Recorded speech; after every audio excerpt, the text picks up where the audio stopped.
Ladies and gentlemen, the goose is loose. We are back in the world of Last Epoch. And a few things have changed. Predictable things. Here we are on our character select screen, and we've got our Forge Guard at level 76 who is doing monoliths. We've got our Beastmaster at 86 who is doing empowered monoliths. And you might notice right in front of us here is my newest mastery, the Warlock, Deltafina. Little nod out there to Gaz. You know where that name came from. I've been considering doing an Acolyte for a while. I've been toying with the idea of, for my next character, do I do a Warlock? Do I do a Falconer? They're the two sort of newest masteries. They weren't playable before 1.0. And I've steered away from them because I thought everybody will be doing a Warlock, everybody will be doing a Falconer. And lots of people have done both of those. I really got tempted. And the reason is a couple of bits of unique gear that let me put together a low-life build, which is something I've always wanted to try. I've seen other people do it, in-game mainly, and I would sit and think, A, how are they doing that? B, why are they doing that? I don't see why you would do it. So I played around with it. I had a couple of pieces for a low-life build, and it's really fun. And survivability is good. So to give you an idea,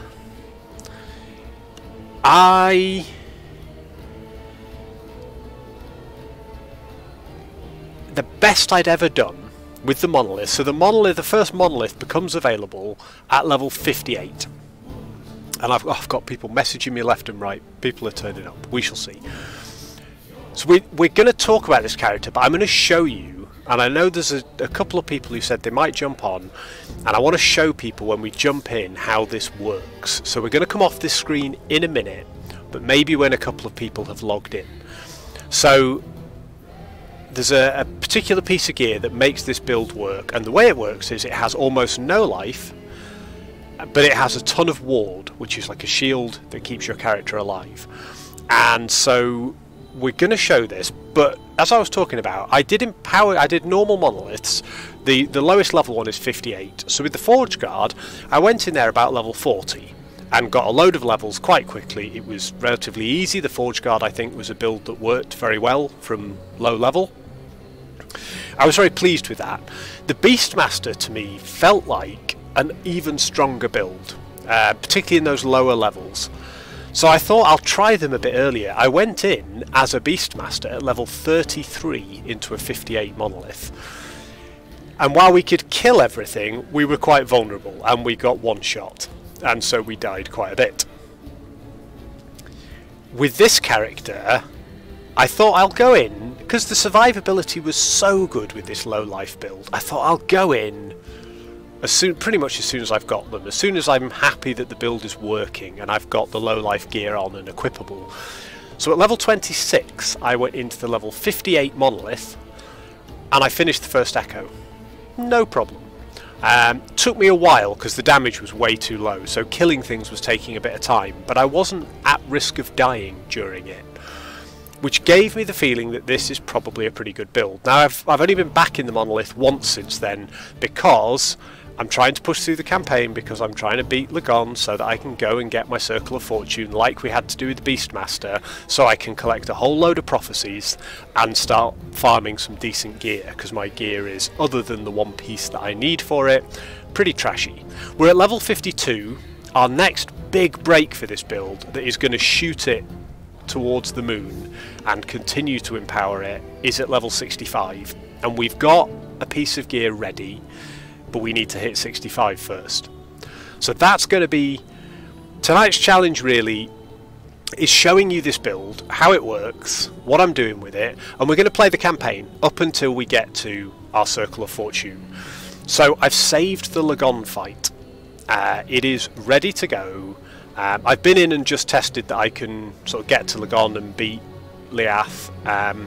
I did one run on Lagon with no cold and no lightning res just to see how I did, and I nearly got him to phase 2, but every single attack in there does so much cold and lightning damage that I did get destroyed in the end.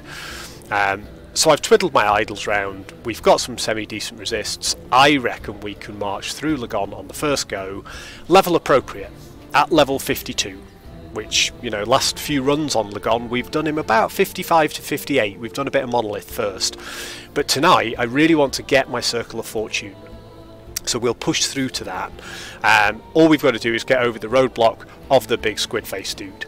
And the more I look online, the more I see people saying, how do you beat this boss? Because it is the first time in the game that you can't just power through it with numbers, out-tank all the damage and out-DPS everything. You've got to know the fight. And until you've done it a few times and learnt the phases, it's tricky.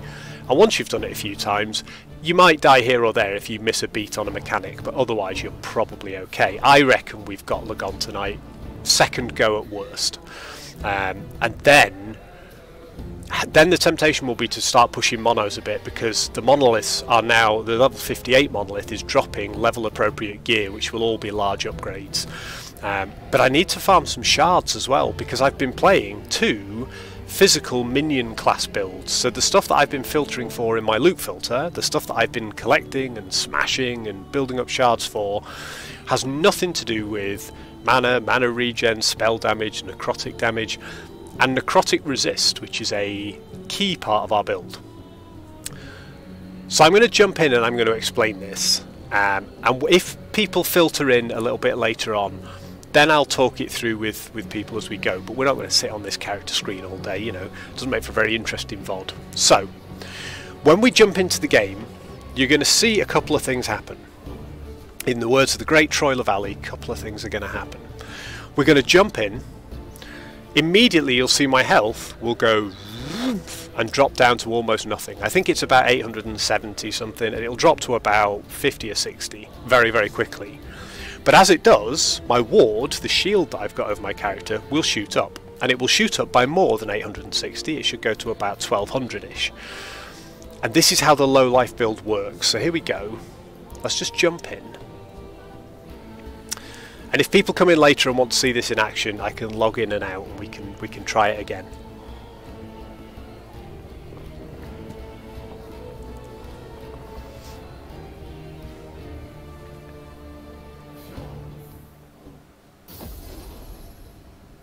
Right, we are in, and you will see immediately my health is just zipping down, but my ward, my shield, the blue bar, is zipping up.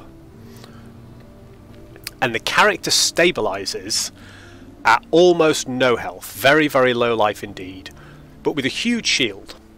And that shield benefits from my armour, it benefits from my resists, it benefits from a lot of things. The only thing it doesn't benefit from is endurance. So the endurance that we were building on our Beastmaster and our Forge Guard, where below a certain amount of health you take up to 60% reduced damage, that only applies to health.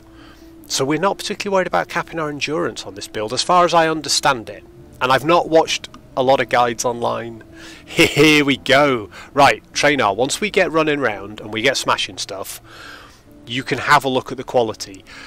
The quality is going to be limited by the fact that I'm running this at low settings, but what we shouldn't see is the image breakdown because of the bitrate issues. So we'll see if that has improved it. So we're running this low life build. The way this works, the reason I've got no health but a massive amount of shield or ward is because of this item, Exsanguinous. So let me just shift this. So when I've got this equipped, I lose 20% of my current health every second. And that goes down and down and down and down and down until 20% of your health per second doesn't drain your health quickly enough, because it's always multiplicative. It's never going to take it to zero, but it's going to take it as close to zero as it can.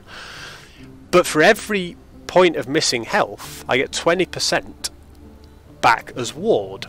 So I'm missing the best part of 800 health, so I'm gaining 20% of that back as ward per second.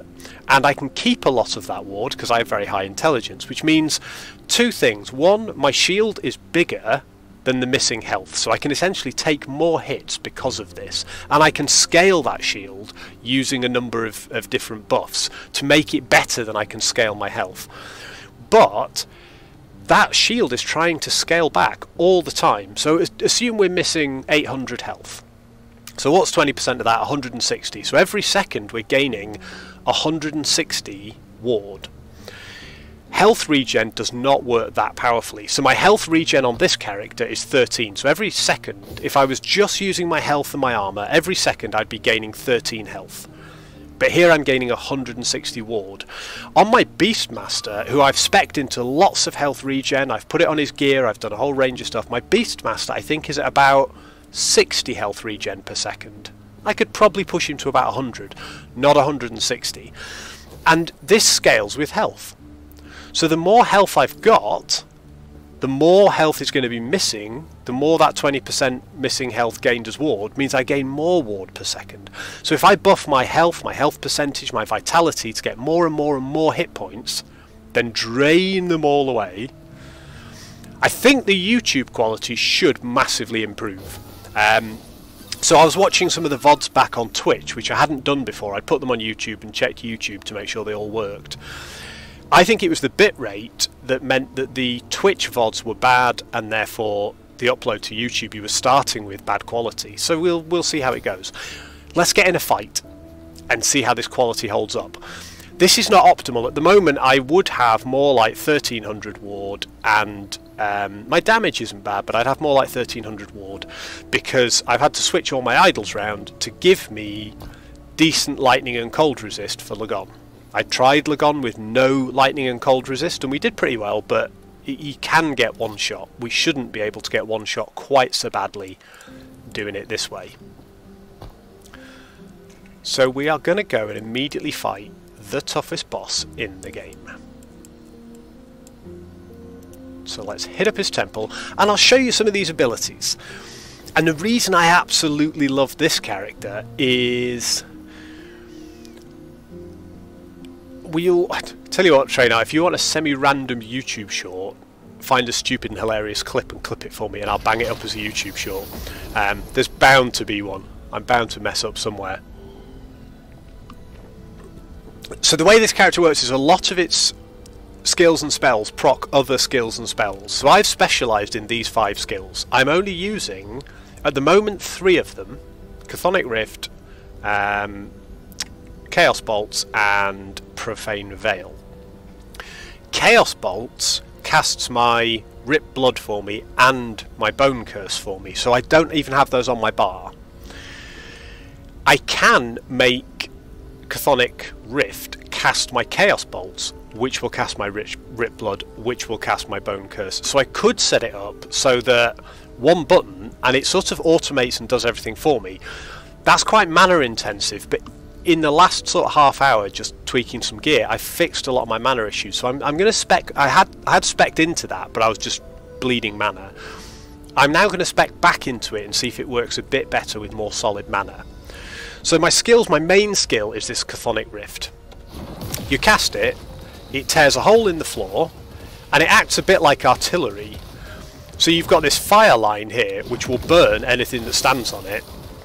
But it casts these spirits, which send themselves out, and they curse random enemies and torment them.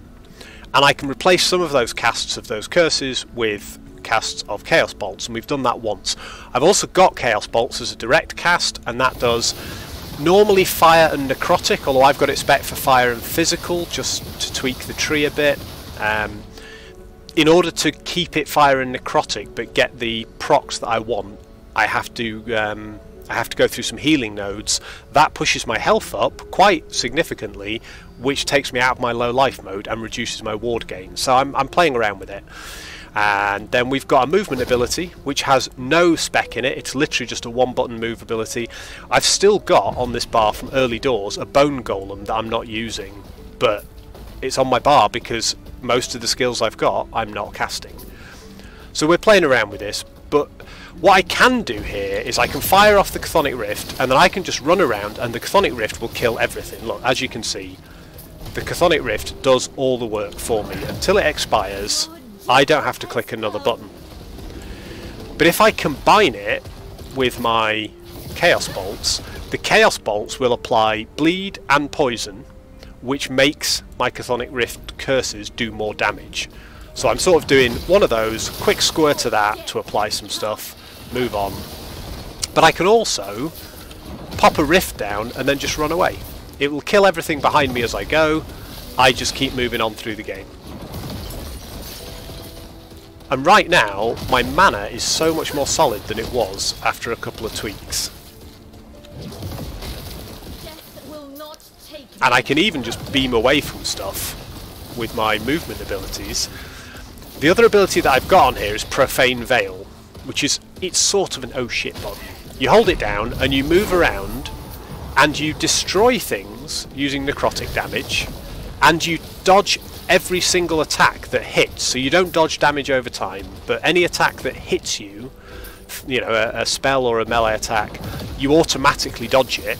So it lets you heal back up a whole load of your missing ward. And you'll notice that my ward is now way higher. It's like 1600 because I've got high mana, and I've put this legendary item on, which is you gain 48% of your current mana as ward when you stop moving. So if I move and stop, I gain a big chunk of 311 ward. So if I'm moving, stopping, and not casting a lot, I'm stacking up a huge amount of defensive shields. I've not tested the build as it is now. I only put these extra bits of gear on a few minutes ago. You'll notice I've got some sexy little filtered items in the loot filter. So we're just going to push through here, fight the boss. I'm pretty sure kill the boss, as long as I don't mess up one of his damage phases. You know, he's still got attacks that will one-shot me because they are designed to. But as long as we don't mess up one of those phases in terms of timing, we're golden. And I actually think we get so much ward from this legendary set of boots that gives us ward whenever we stop moving, and we move a lot in the Lagon fight. And we don't spend a huge amount of mana either. I suspect we might be able to very quickly tank one of his eye beams, which is the thing in all my other runs that inevitably kills you. So the build is starting to feel pretty solid. I am enjoying it. I'm really liking, I mean, I've got this bone golem on at the moment because I've essentially got another slot on my bar to cast a skill, and the bone golem doesn't require any instruction. I don't have to tell it to attack things or do things unless I really want to. It will attack my target, so I almost may as well have it. I've experimented with a few other skills for that slot. There is a poison aura where I poison everything around me, including myself, but I take less poison damage. If I put that on, what I tend to find is it compromises my ward a little bit, The poison's useful because my Chthonic Rift does more damage against poison targets, and I can guarantee to poison everything I go near. But I don't think the benefit outweighs the slight penalty to survivability.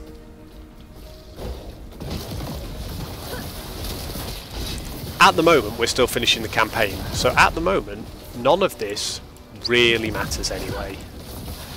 It's just about being good enough to unlock the Circle of Fortune so I can get some prophecies and start farming decent gear.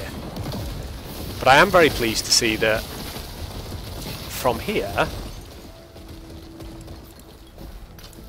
the damage isn't bad, but my mana is keeping much more solid. I was having real mana issues before, so if we can get Chthonic Rift to level up again, and it won't do it until we have leveled a few more times, I don't think, but if we can get that to work, it's going to do us some good. Hey! Carjack is here. I'm glad you think it's sharper. Trainar is keeping a keen eye on me.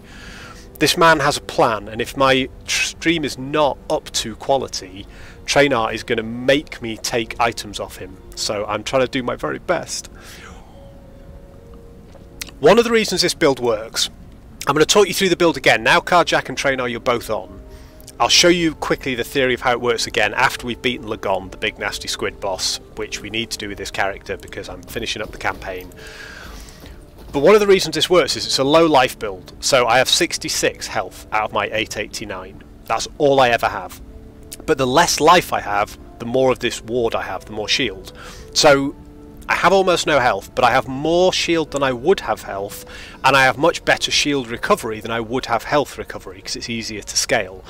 So it's more tanky than an equivalent build using armour and a shield and more traditional sort of defensive methods, which is really, really good.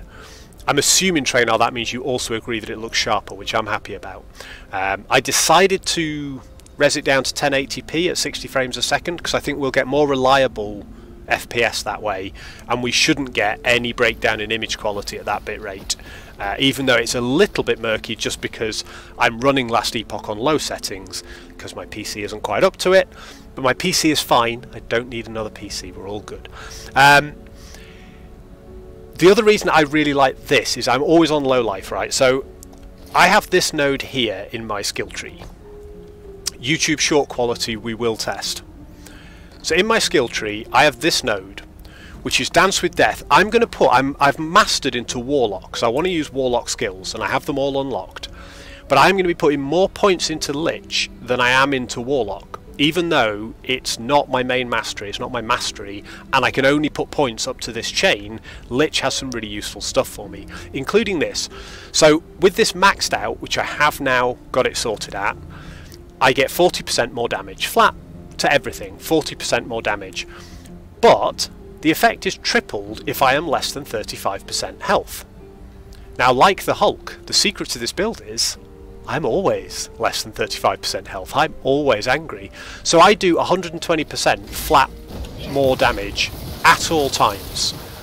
If my health ever goes above that magical sort of 60, 66 health, it's because my shield is broken and I'm about to die. So there's a few little tricks that low life lets you do in the skill trees. It's really, really cool.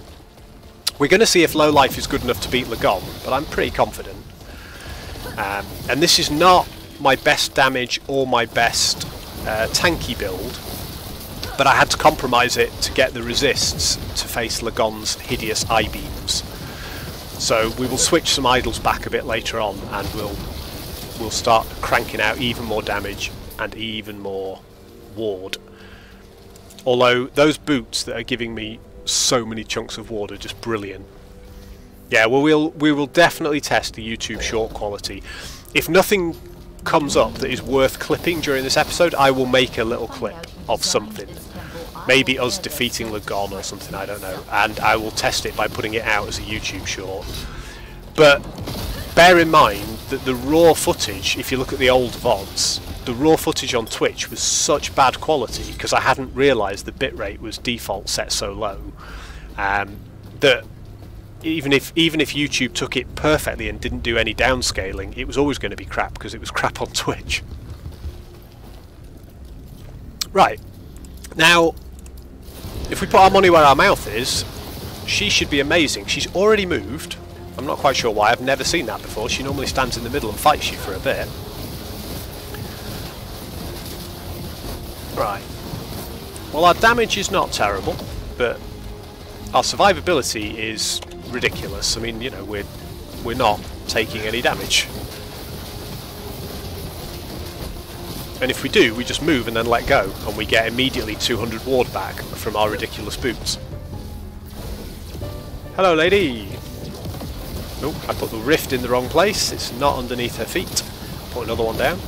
I can afford to spend the mana. And if we wanted to, we could profane veil her just for the fun of it and go, hello, and just sit on her with some...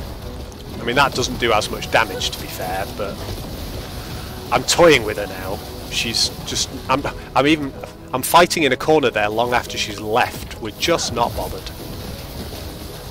So this build is definitely capable of doing the Ath without thinking about it. I mean, if you look, the Bone Golem's died. And I may not even resummon him for Lagon. I might do... Oh, she died over here. The other thing that this build does is it applies Poison, Bleed and Ignite at very reliable levels. And I've got a whole load of passives that buff damage over time. So I run in, I drop the Chthonic Rift, I hit everything once, and I just keep moving. And in the background, everything on the map just melts behind me. So other than the fact I have to go back every now and again to pick up some items that I wanted, it's a very good way to do it. I like the combined mana. Not bothered by any of these. Fire, crit. Mana regen we could do with... No. Ignite and bleed we've got loads of.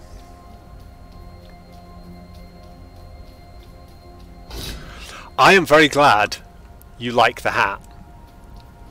I will show you the hat in grand detail when I'm wearing the special cloak we got for the server issues when it went 1.0 live, so you will own this card, Jack.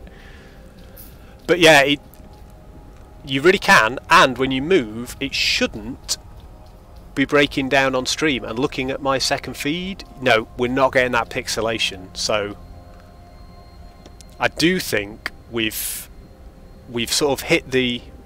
or a sweeter spot anyway, if not the sweet spot. We've hit it.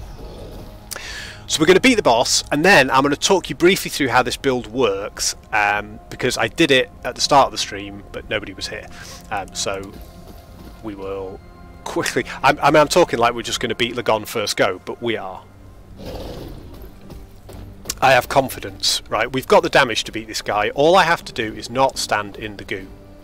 Now, the goo is difficult to predict and to cope with in this. Oh look, he's trapped my Bone Golem outside, so he was worth casting. Right, stay out of the way of the I-beam. Oh, don't get hit by that.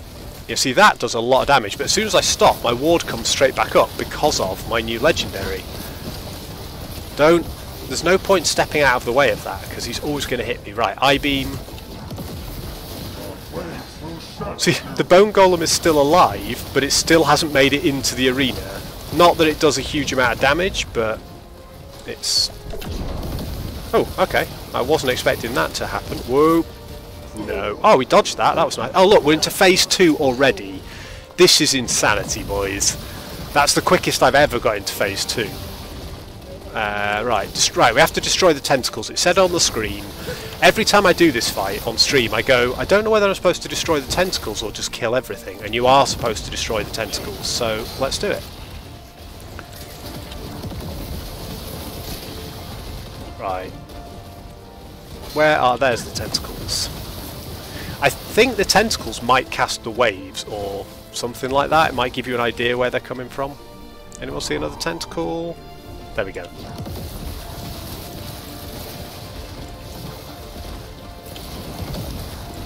So this is definitely not the way this build will end up. This is not the final version of this build.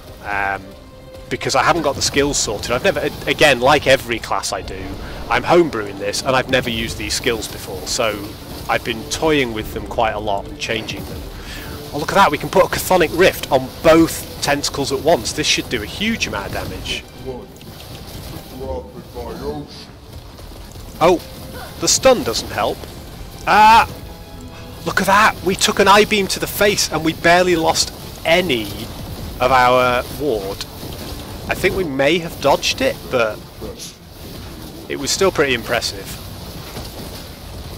Oh, no, that's going the other way. That's cool. Right, we're good. We're good. We're golden.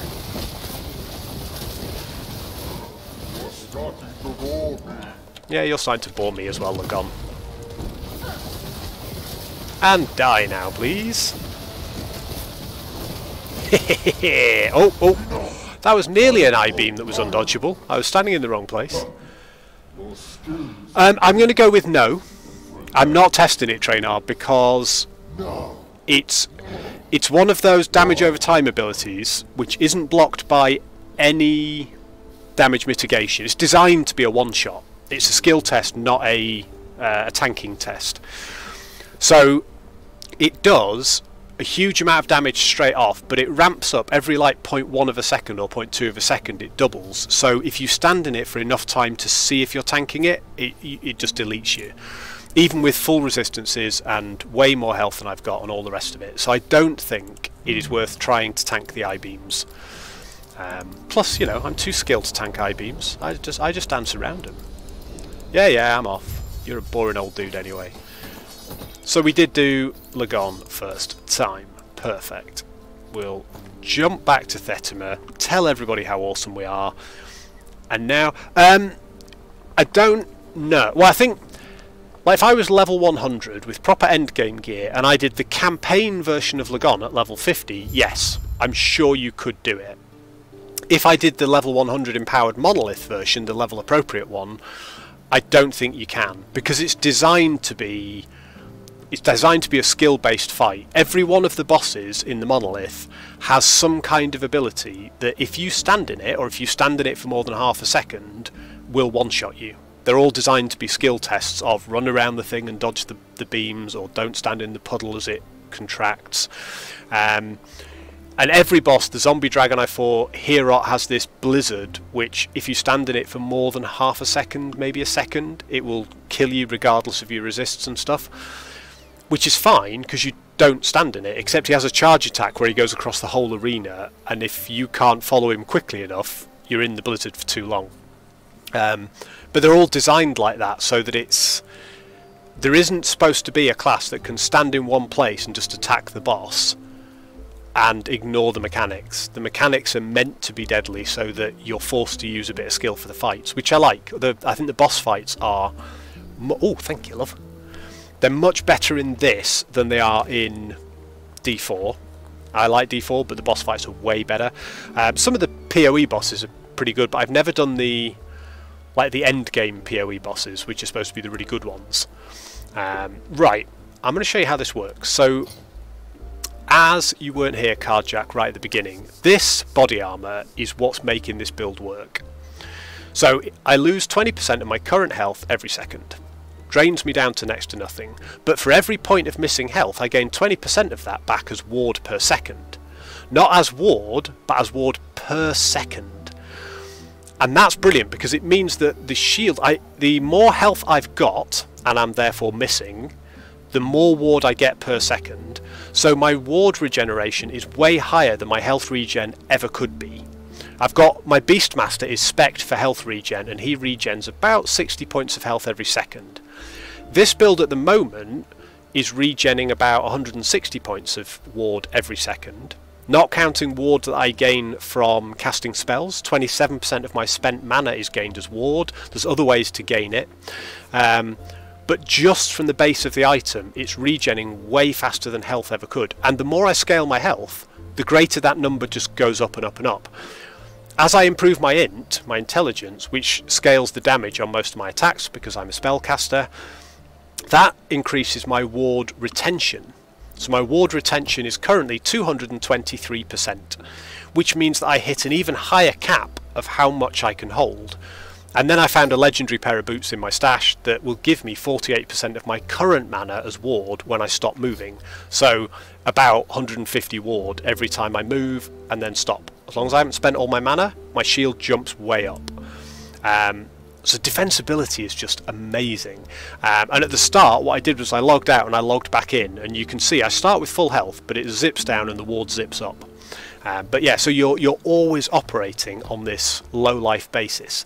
Right, I've got a point to spend, and it's going into increase necrotic damage, because for now, what we need to get over here, because this gives me more mana and more ward retention. More mana is good for me, ward retention is brilliant, it just increases my sort of permanent shield. This one I want to max out as well, because it gives me bonus damage per point and reduces, or in fact it drains my health per second, so this will help to keep my health even lower. This one gives me 2 intelligence per point, which scales a lot of my abilities and damage and my ward retention, and gives me 5% reduced health regen, so my health won't regen, and it's all designed around this sort of low life build, which is brilliant fun. So we've beaten Lagon, let's go and hand that in. At some point I need to go back to the idols I was using, although my resists are pretty good now. My physical's good, my poison's capped. Ah! Speaking of resists, right? Ha ha! Hey, good to see ya!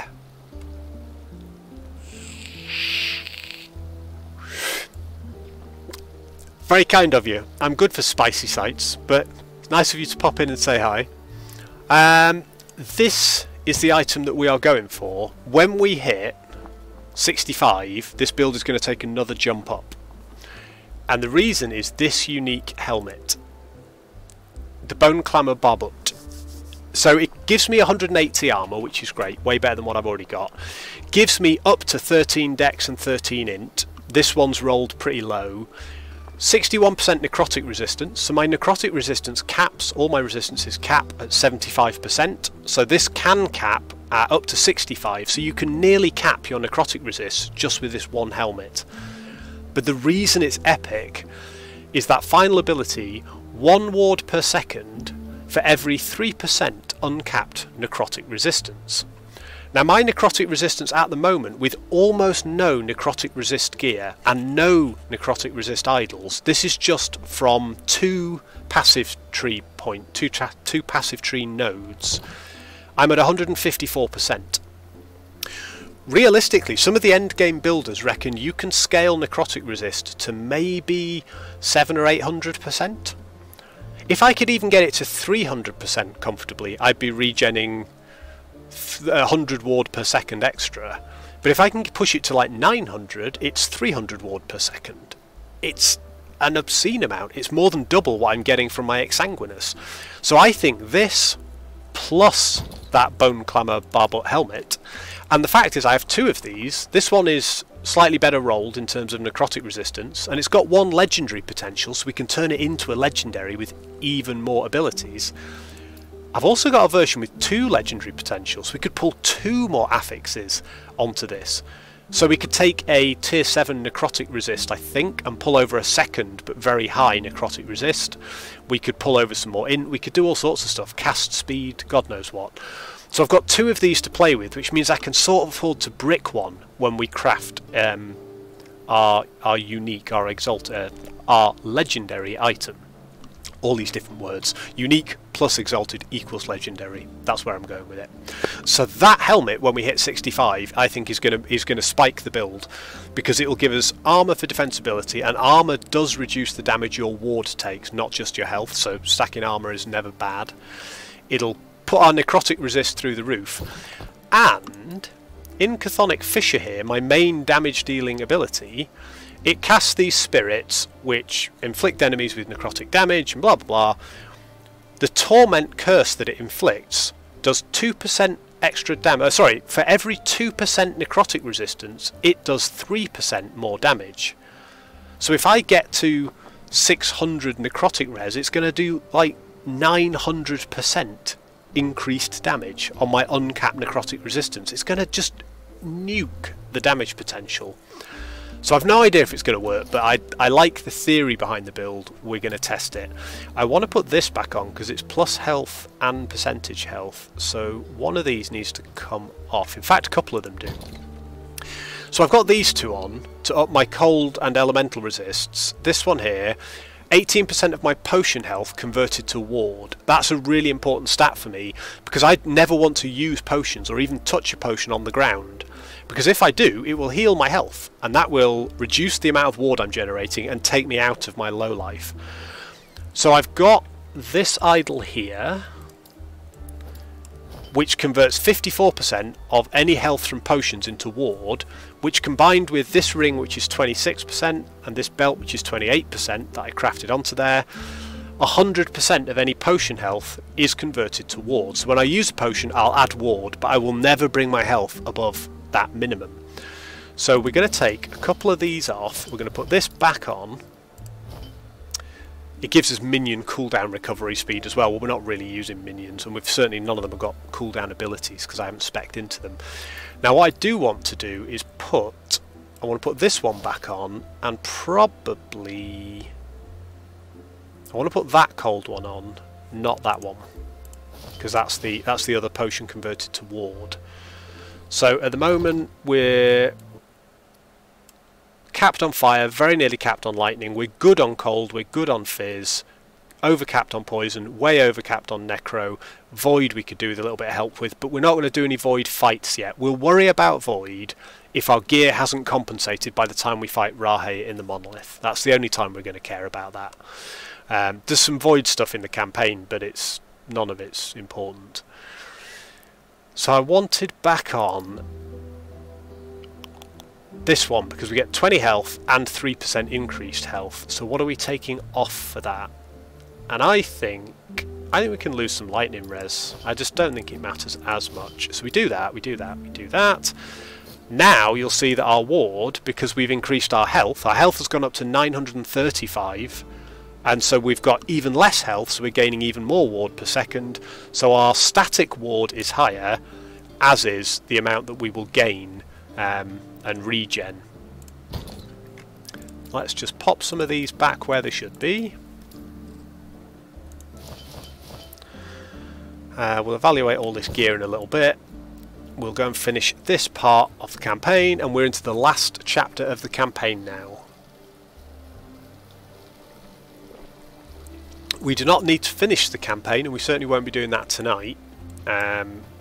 I will finish the campaign with this character at some point, because from the point where you unlock Circle of Fortune, it's only really another half hour's work to finish the campaign, and you get +1 to all your stats. And frankly, I will take a point of intelligence anywhere I can get it. Here's the reason.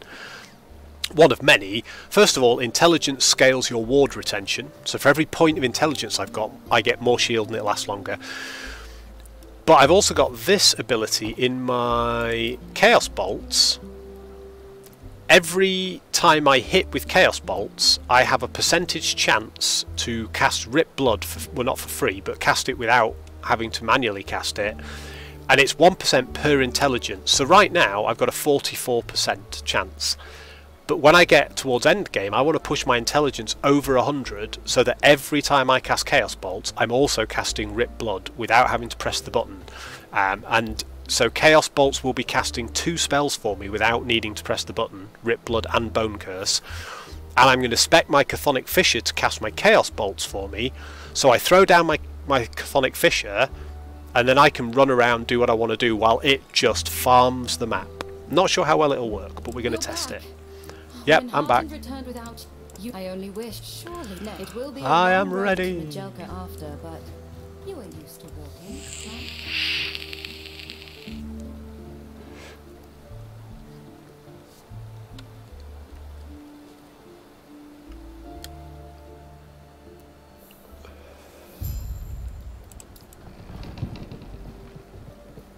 Right? Right, we finally made it into the final act. Always takes a chunk of time.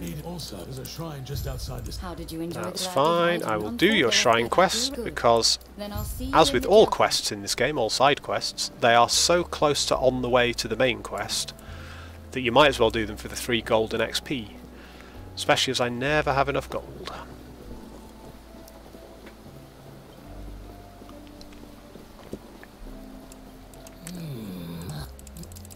Tell me nice things. Right.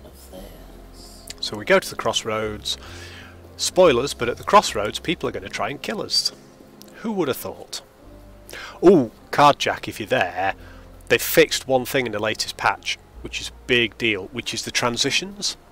To transition into another zone now, you have to click on the transition. So if I'm running around and my button is held and I run into this, nothing happens. I cannot accidentally transition without clicking on it.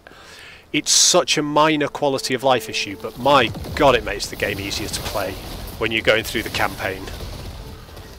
Yeah, that was pretty much my favourite thing of the latest patch.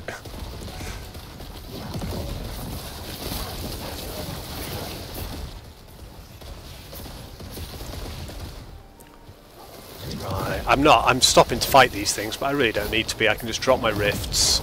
I've got enough rifts that I can always afford more. And we just drop them everywhere we go, and they kill everything for us. And while they're doing that, we will finish the quests.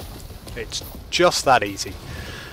Again, we're playing campaign now. We're about level appropriate for the campaign, but we're just rolling through stuff. No, not bothered. But even in the monoliths, like the early level monoliths, this is rocking. The survivability of it is what I was keen to try out, because I'd heard really good things, and I know there are some builds using low life and ward. I think there's a Falconer one at the moment, and maybe a Warlock one, that are abusing some mechanics, and they're generating like 50,000 ward, and they just can't die in any content, and they're smashing Corruption 2000 empowered monoliths. I'm not interested in that, but I am really struggling with the Beastmaster in the empowered monos. Even when I've crafted some new gear and upgraded some stuff, I can't get predictable survivability, which is difficult and frustrating. And so I thought I'd just try this, and I think it will scale well into endgame. Because I can scale my health, and that will scale my ward generation per second. But I can also scale my ward retention, my intelligence, my ward retention, ward generation, intelligence, a whole load of stats, all of which impact your ward. Oh, check this out as well. This is my other portal. And it looks and sounds cool. That was the other one I got from the special edition, which didn't feel right on the Beastmaster. He needed the tree and the nature one, but works quite well for a spooky dude. The only thing I don't like about it compared to the tree is the tree pops up when you hit the button. That one does the really cool animation, this one here. It like comes out, the thing goes up, the portals fire up. You can jump through it as soon as you've cast it, but I don't like jumping through it until the portal has appeared. So I end up pausing for like 3 or 4 seconds more than I need to while I just go, ooh. But it is pretty cool. There is a tempting set of one of the supporter packs has the supporter packs are all sort of themed around different masteries. One of them is the obvious Necro, Acolyte, Lich, Warlock, and you get a backpack that's got skulls on it, you get like an undead bird companion, that's all cool. The portal in that, a huge wraith, like a Grim Reaper, comes out of the ground and then opens his coat like he's trying to sell you a dodgy watch, and the portal is inside his coat. That looks pretty good, but I don't know if it looks 32 quid good. Much as I love this game and will support this game, I want a few more hours out of it before I perhaps back that, but it does look pretty sweet. And it does make a cool groaning noise as it comes out of the ground.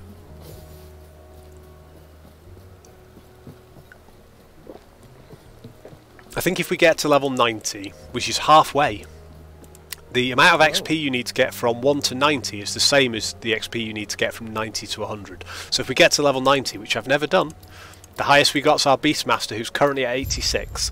And we've not stopped playing the Beastmaster, we are going back to him. But as with, look at that, I ran into it and nothing happened. Click on it, and we transition.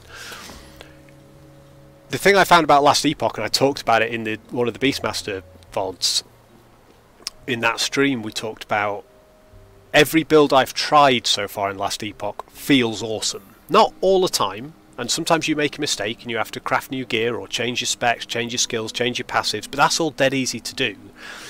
But when you get a build working, I haven't played a single mastery where I didn't feel like a badass and I couldn't mop up loads of creatures without dying.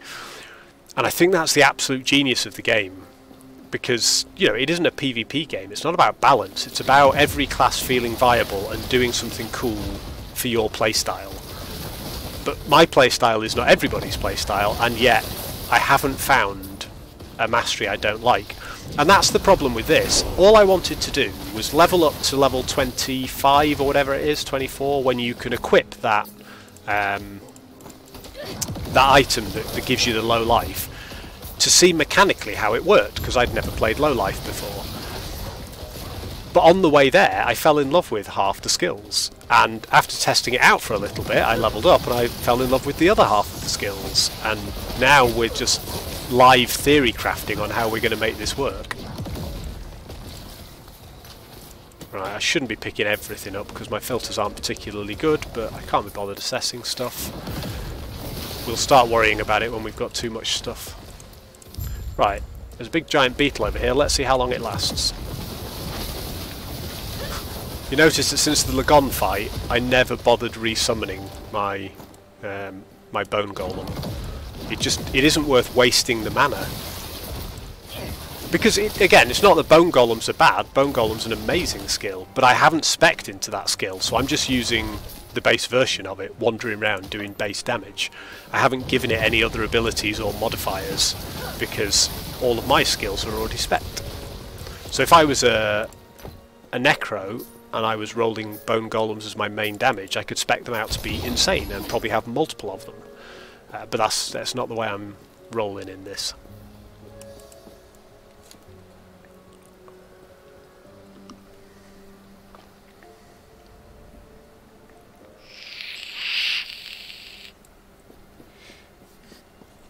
Right, we're at Radiant Dunes. So, and I'm so confident I'm just going to ignore that. So Radiant Dunes, so we could have skipped to here by going through the Temporal Sanctum dungeon, but I didn't bother. So from here, we're going straight to the Upper District, at which point we've got our Circle of Fortune. So what we need to do is rescue what's-his-face from down here, the wily rogue dude, and then just get up to the Upper District. I'm pretty sure this is not the way. I always do this, every time. But the Chthonic Fissure is amazing. I like it because it curses things, and that buffs my ability to curse other things and do stuff, but it's also 49% crit and minion crit. I'll take it because that's a shard I'd like to have, but it's not for this build, because there you go. See, I hit a potion there. Although my health is showing as full, that's a bug. It didn't heal any health. It just gave me a little bit more ward. And then our ward, I stood there. We'll do this test, right? We'll stand here and we'll take a shed load of damage. They'll eat our ward away. So let's get our ward as low as it'll get. Now the problem is, I get to a point where it recovers faster than they can kill me. But if we can get our ward relatively low, all I've got to do is move and it will go zip right back up. And this is without me stopping. And if I stop, I get a huge beast of it straight away. So it recovers so much faster than health because you can scale it in a different way, that these low life builds are really effective. Now, I suppose one of the questions then is, well, why doesn't every build just run low life? Because this item here is not class locked. It isn't an acolyte unique, it's just a unique. Any class can use it. The main reason is that in order to make low life work as well as I'm making it work here, and I say that like I invented it, in order to make it work like this, you need really high intelligence, because my current int, where am I? There.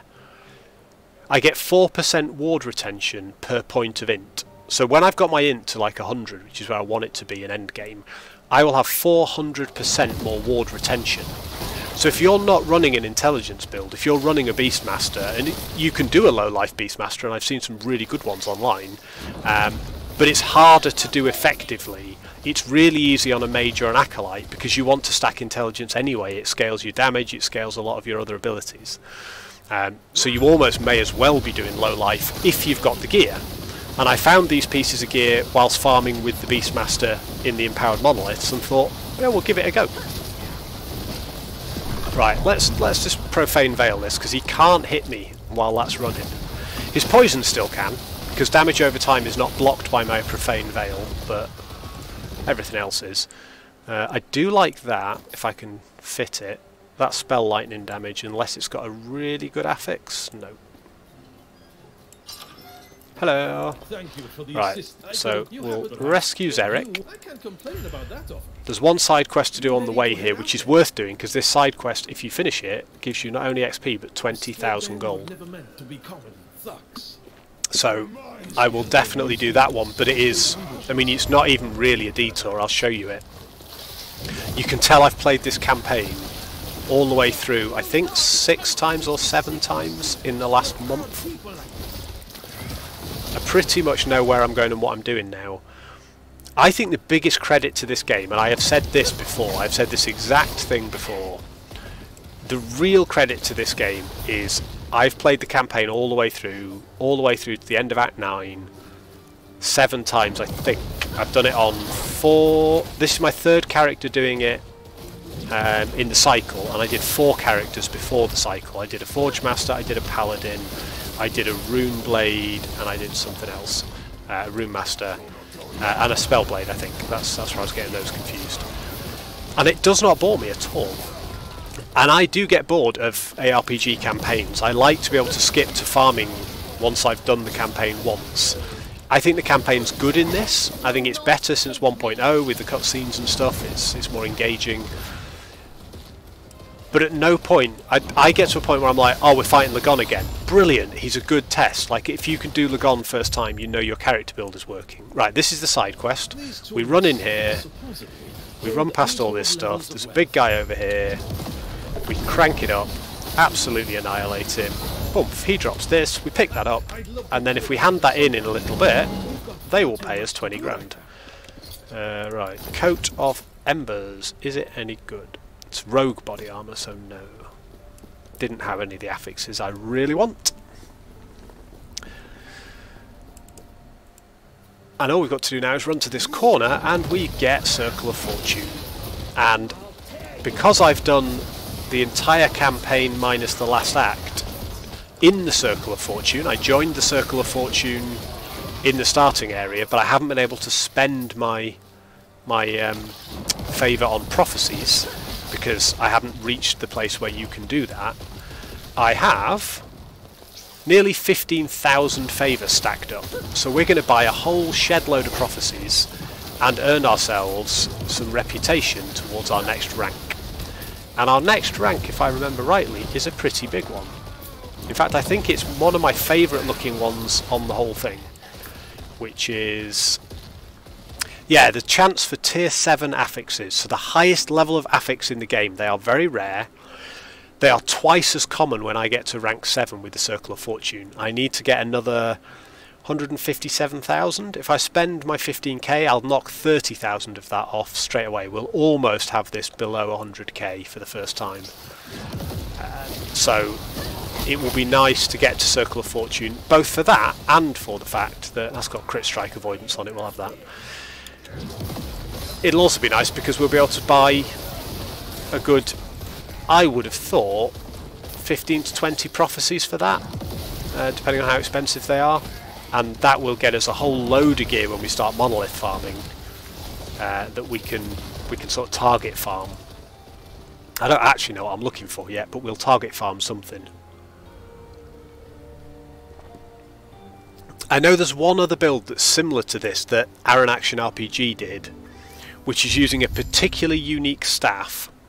You cast Chthonic Rift, it casts everything for you. It casts the Chaos Bolts cast the Rip Blood and the Bone Curse, and then you use Soul Feast, because this staff has a thing that I think the staff curses enemies with up to, I think it's enemies up to your intelligence or something within a certain range, and then it rips those curses out of them to do damage, and then it gains you ward.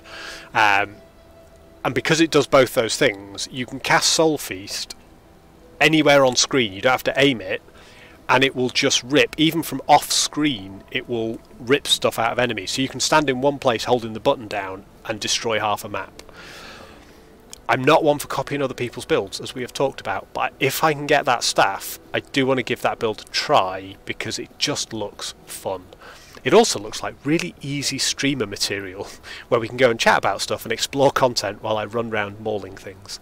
It's not a free win button, but it's my kind of style of play. We can probably play it with 2 buttons, which means that I can play it while drinking and vaping like a responsible adult. Too long have we all been bound by the chains of fate. I will shatter them, along with who would seek to bind me. Freedom will be our future, my future, at any cost. You say that. You say that, Snake Woman. You do whatever you want. Although, to be fair, by the end of the campaign we do not get our revenge on Snake Woman. Can I help you? I think we will in future chapters. I don't want to shop, I want to hand in my quest.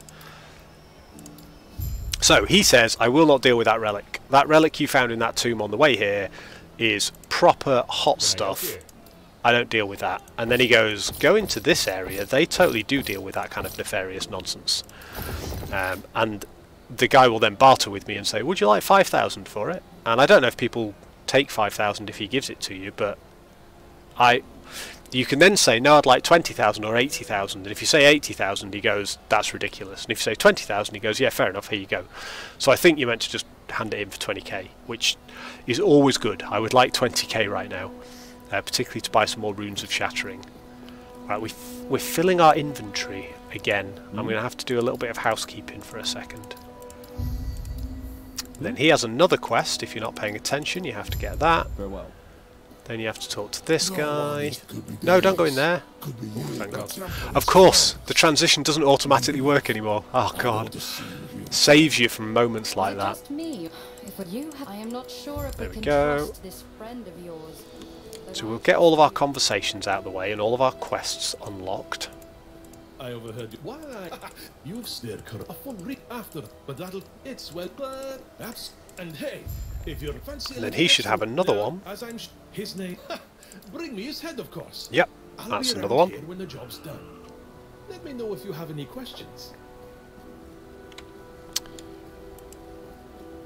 Perfect. Right, so that's all of our quests. Let's go and see what we can spend 14,852 favour on, which is a couple of half days worth of farming this to get to this level. Oh God, hang on. I need to talk to this dude, don't I? I don't think I actually do anymore. I think I can probably just go visit the observatory. Yes, I can. Perfect. And we've got a number of lenses and things to filter. We can use 2 lenses because we keep the level of my circle of fortune is account wide, so I can keep that level, which is fantastic.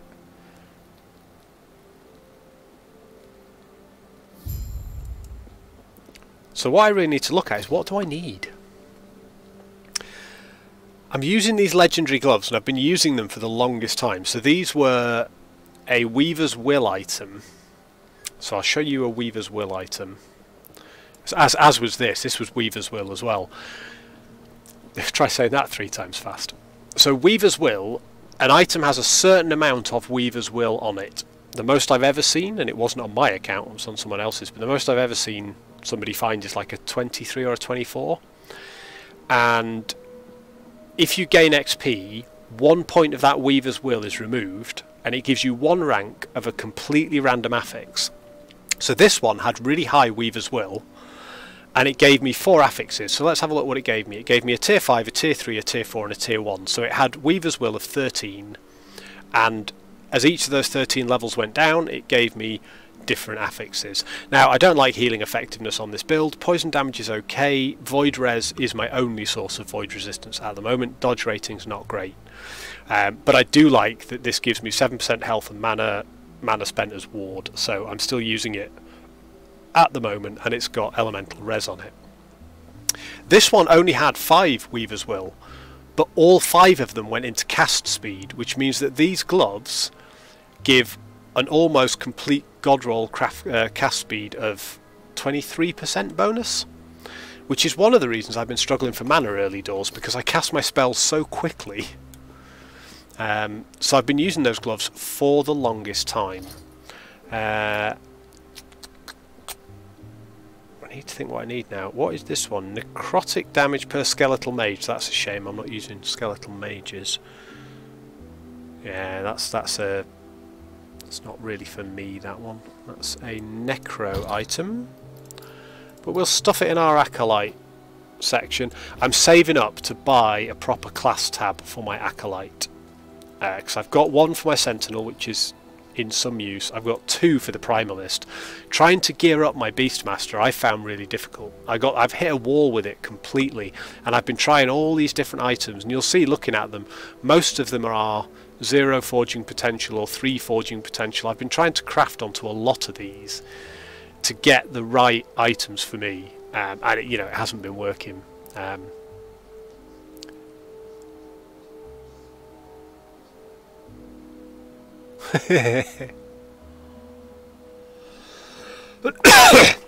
Enjoy your food, buddy. I hope you're cooking a nice juicy steak and you're having loads of sugar with it, because after last night I can't live without a certain amount of sugar.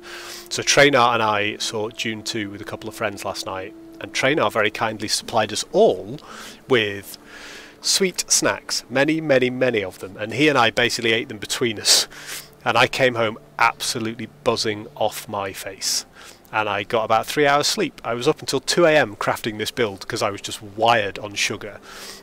So that's why this build is where it is. I started it yesterday morning and thought, oh, this is quite fun, and then I came home from the cinema last night and played about 3 hours of it high on sugar. How I talk about non-game things. I'm not surprised, mate. In the end, I had to have a beer to try and I had one beer when I got in just to try and calm me down and help me sleep. It made no difference. No difference whatsoever. Yo! Andy in the house, buddy! Are you getting nice and warmed up for your stream, which is coming up? Not that long ago. What we got? 2 hours. 2 hours. Oh god, sorry, Chris. I see MOD and I don't read the rest of it. How are you getting ready for your stream, my friend? Because I am fighting fantasy fit. We were talking about, depending on how many people I've got watching this, when you and Andy go live, we might just do a little raid for you. Bring a few cheeky followers over if I've got any on. Because that's what I like to hear. That is, as I have said every time, is my favourite day of the month, is Fighting Fantasy Saturday. So if we've got any people left, I mean, there might just be me and Javier here, but we'll come raid you. But if there's anyone left, if I can drag Trainar with me, we'll bring a few other nerds in and we'll get set up, because I'm going to stream until... I'm either going to stream till 8:30, log off, get a beer and get ready for Fighting Fantasy, or if we've got people on, I might stream through until like as soon as you go live, and then we'll raid into you and I'll go straight into watching the Fighting Fantasy stream. Oh buddy, you're too kind. I get 3 or 4 hours of you and Andy fumbling through an impossible, no-winnable book to keep my evening going. I love it. It is my favourite time of the month.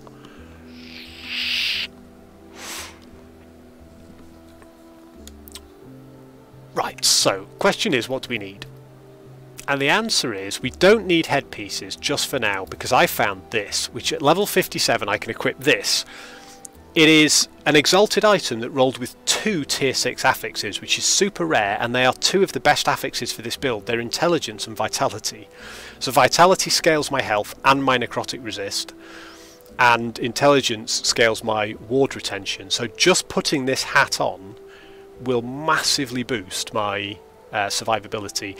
But it's got a high mana roll at plus 23 out of a potential 33. It's mid-range, but a decent mana regen at 27% out of 33, so it's comparable to the hat I've already got in mana regen. It's better in terms of flat mana, and it's got 2 of the best affixes at an uncraftably high tier, along with necrotic resist and crit strike avoidance. It's almost a god-rolled item as it stands.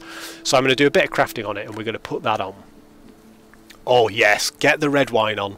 I'm having a little pre-beer, keep the throat lubed while I'm doing the stream, but also I like to be just a little bit half cut by the time we start fighting fantasy, because it starts brutal and gets better.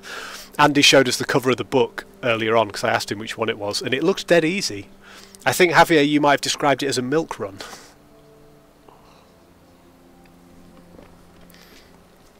I think I'm not sure whether D4 does tell you or not. There are ways to look. Path of Exile might tell you as well, but this is super easy.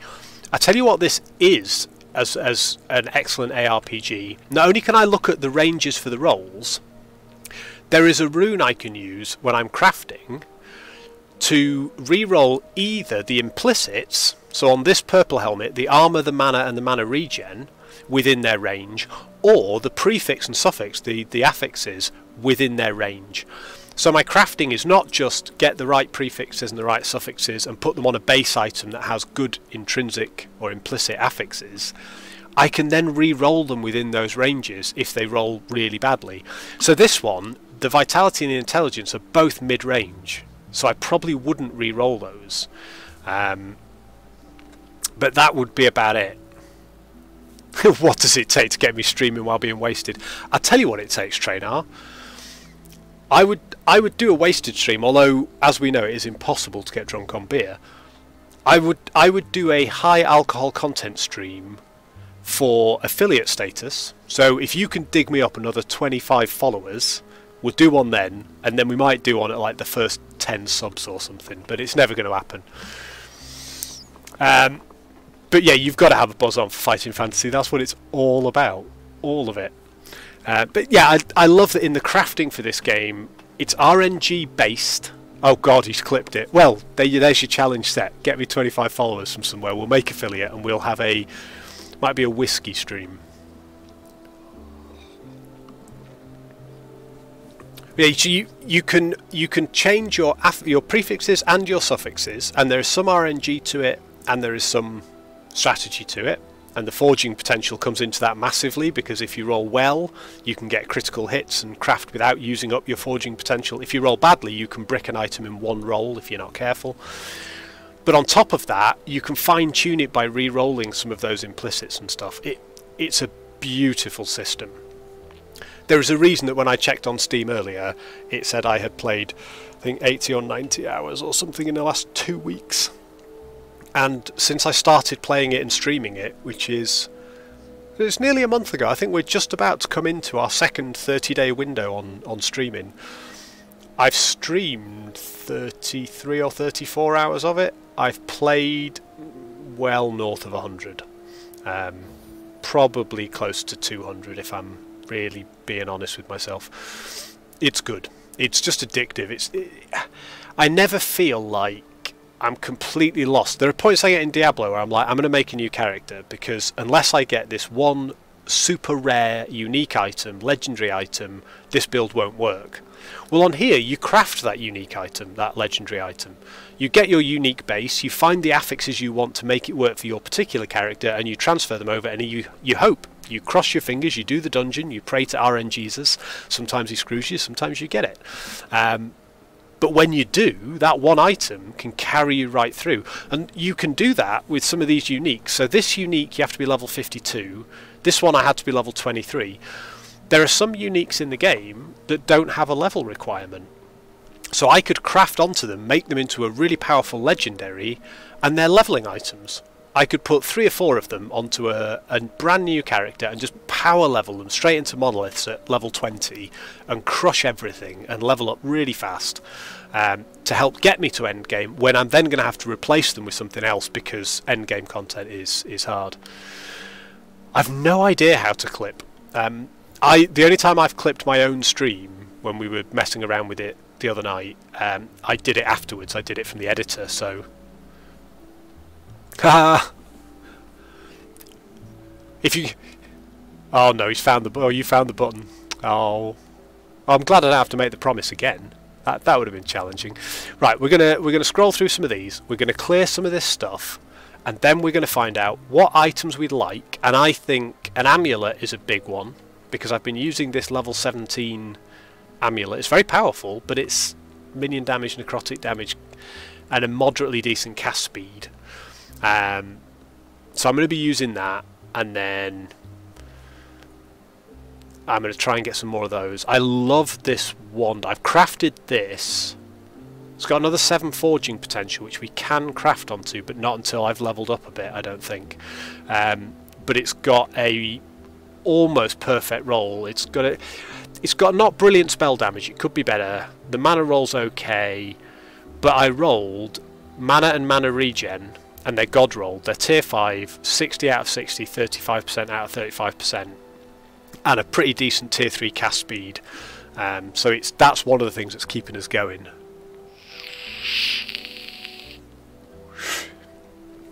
Do you need me to make the promise again? If you do, I'll do it.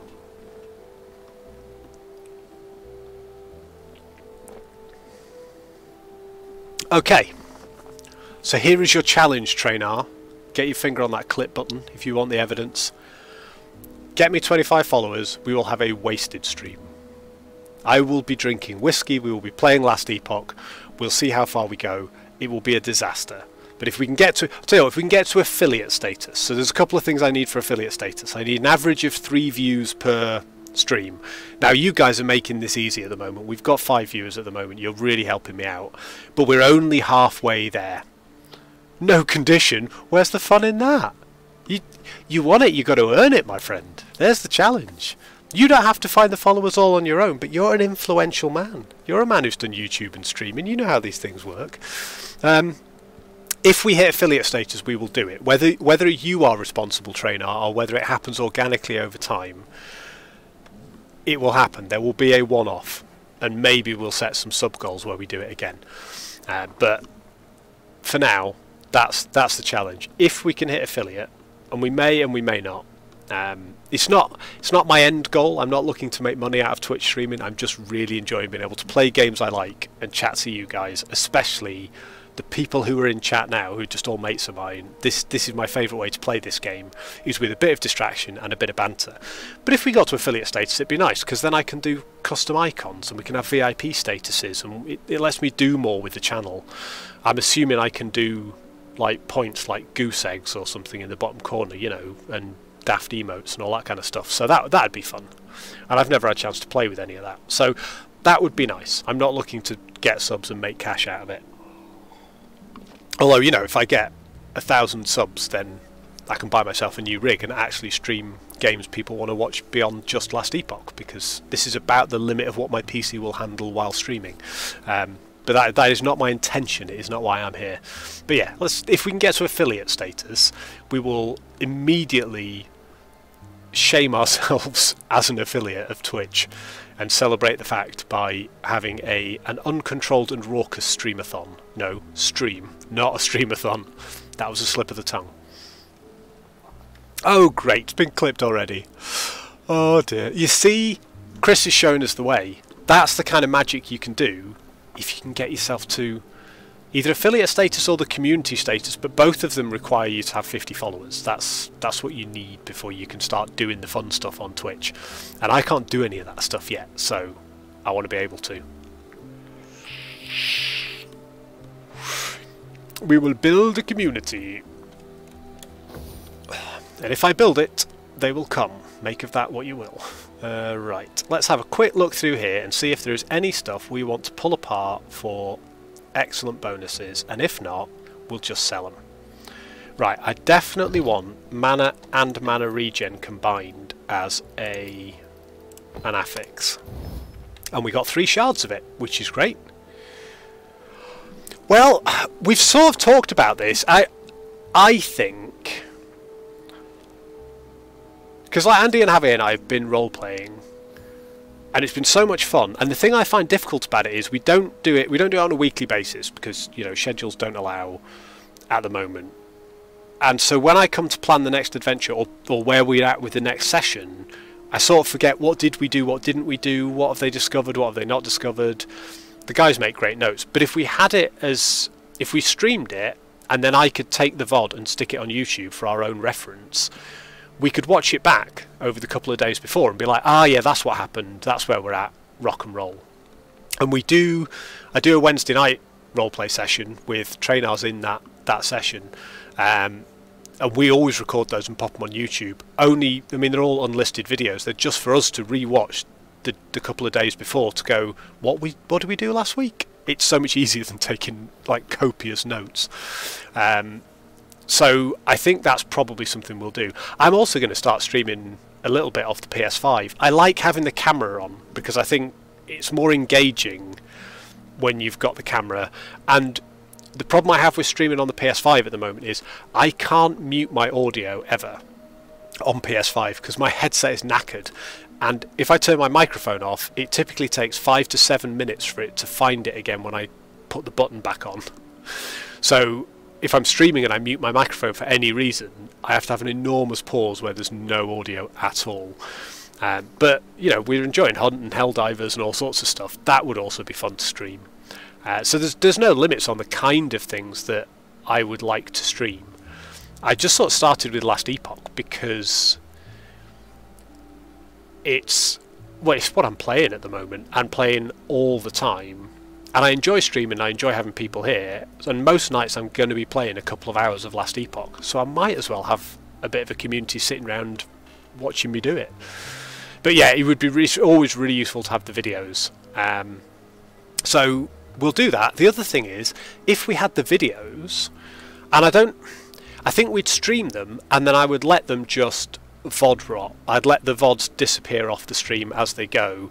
I'd put them on YouTube, but unlisted, just for us lot, for messing around with.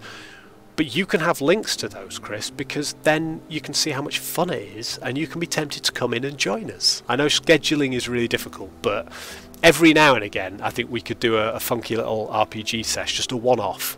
I know Javier's picked up some very nice systems recently that I'm keen to try. I've got a couple that I've got in planning that we could run, all of which are suitably tense, scary, and irritating, but without that fighting fantasy unknown death mechanic. It's much like a fighting fantasy Saturday night without the, oh, you open the red door, yeah, you died.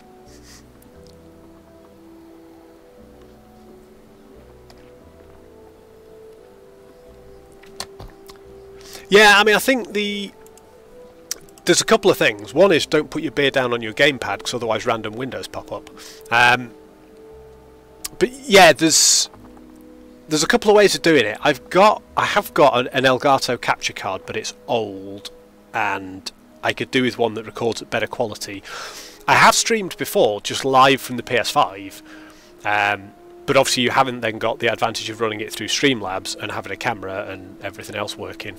So there are ways to do it. What I'm sort of looking at in the vague and distant future is a new rig. And one of the options that always jumps out at me is now if you specify a new rig and you choose gaming and or streaming options in pre-builts, they just come with an inbuilt Elgato capture card inside the box, all plugged and wired into the PC already. It's like that is vaguely tempting. Yeah, but you should always open the door, but only if you've got the Dragon's Tears and the Old Man Sweaty Sock. Otherwise, you're dead. That's how fighting fantasy works.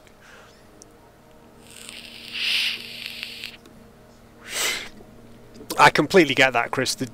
I mean, the issue that like Andy and Javier have that, and I have that problem, is we started a game of Delta Green this year, and I was like, we should do a campaign of Delta Green this year. We'll play all the time, we'll get really far, and we've done one session. It's been brilliant, and we're really looking forward to session 2, but we haven't quite got it lined up and scheduled because other stuff goes on, and because I'm now wasting a lot of my evenings streaming as well. So it is difficult, but the jar of gnome jizz is the only important item. It's the Ian Jackson, Steve Livingston holy grail of survivability. Right, what else have we got on here? Let's make the character run around. I want to show off my new stream quality and how it doesn't corrupt. Spell damage, spell crit strike. How many shards do I have for these things already? I say I don't have a lot of... Oh, spell crit strike, I've got nothing, so we'll shatter those. Spell damage, we haven't got a great amount. Anything under about 80, and I want to shatter them, but I've got a bit of gold for buying more shatter runes, I guess. Necrotic damage, we definitely want. This... So this is a new base It's a new base item. It's 8 int, 52 ward per second and 51% ward retention. So we will see our shield shoot through the roof. I'm on beer number 2, Trainer. Whether you're cooking or not, I don't know. Beer number 2, and I can't say my shh noises very well. So God knows what an affiliate stream would look like. It'd be a right mess. Damage over time is good. Minion damage is irrelevant. I've not got minions, but damage over time applies to my poison, my bleed, and my ignite. And my damned stacks, actually, and one of my other curses. Damage over time really, really works for this build. Dodge rating doesn't. Necrotic resist is about the most powerful thing I can have. So that is pretty brutal. We lose intelligence, which loses us a bit of ward retention, but it loses us, what, 5 points? 20% ward retention. So we'd gain 31% aggregate. Look at this, I'm having to do mathematics. This is great. I shouldn't be doing mathematics. What I should be doing is just banging it on and going, well, we're now at 1288, and it flickers between 1288 and 1287. That's where we're at. If I put this on, oh my god, does it climb. I mean, look at the effect of that. We were 1288, 1287, and it's now going up and up and up and up and up, and we have made an immediate static level of ward of the best part of 400. Almost 400 shield more. I won't be doing. Oh, I might be doing it after 2 beers at the beginning, but we'll stream for a while. If we're having an affiliate celebration stream, it'll be at least a 4-hour plus, and things then get messy over time. And what happens is when you come back to look at the VOD, you start and go, "Ah, it was all right. I thought it was messier than that," and then you watch the last hour of the VOD and go, "Oh my god," which is always fun. Right, so that item made the biggest difference I've ever seen. More important than that, I've got another one of those stashed away. Is it better than that one? So the other one I've got is this one, which has 84% ward retention. No, this. Right, I'm trying to move my Twitch chat window. Here we go. So this one has more intelligence than the last thing. It's got less ward per second, but it's got monstrous ward retention. So just on the basis of ward, nothing else, we've got 1665 is our new standard ward, right? If we pop this on, doesn't actually change enormously because we've gained int, but we've lost ward per second, and ward per second is a big deal.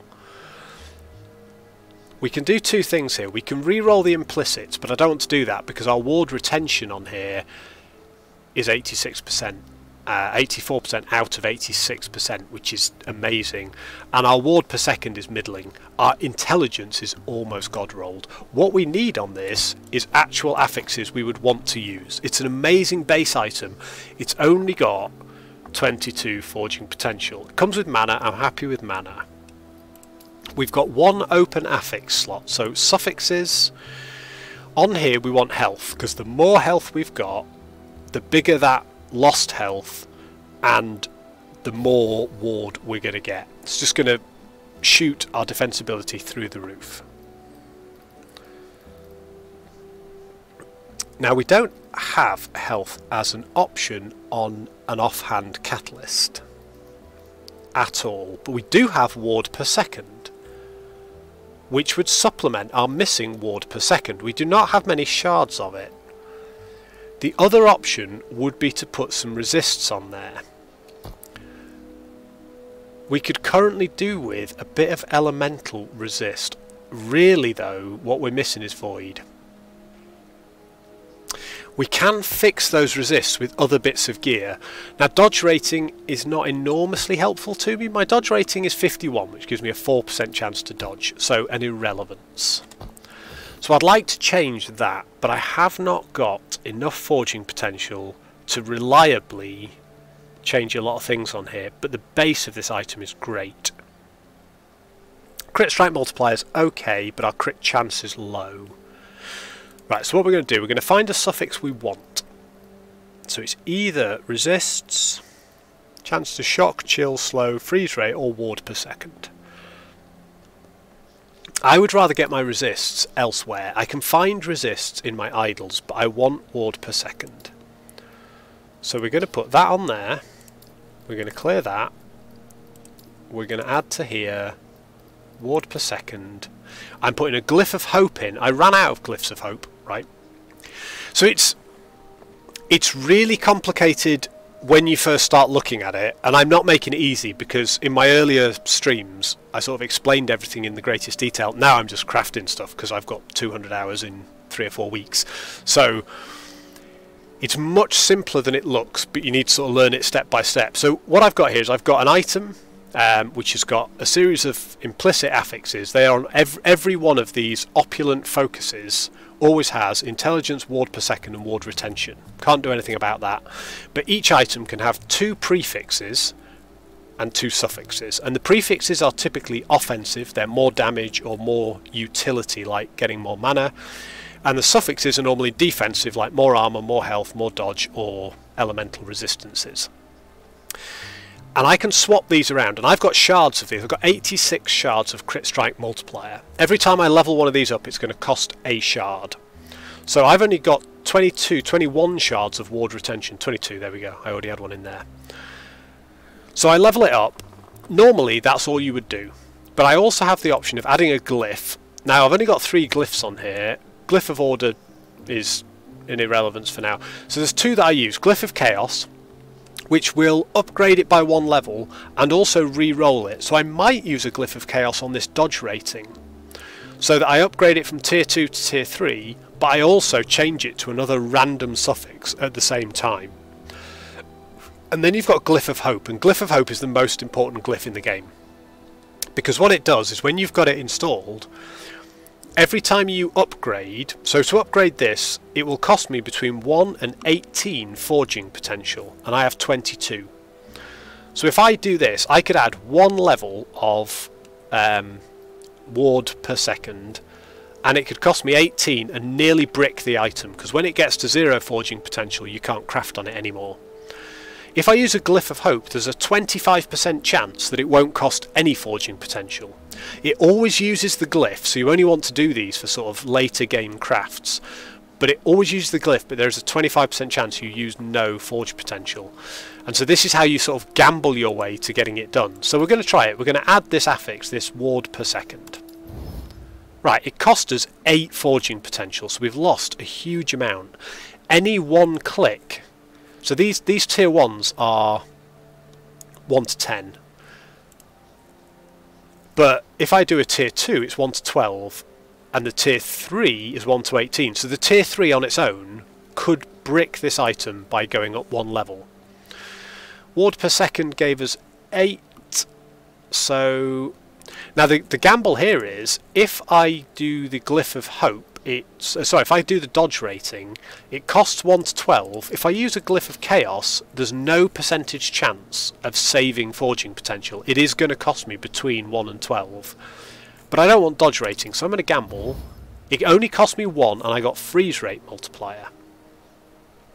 Not a suffix I want. We're going to go back to our... What I really want is I want ward per second, I want mana on this. Everything else can sort of just be whatever it is.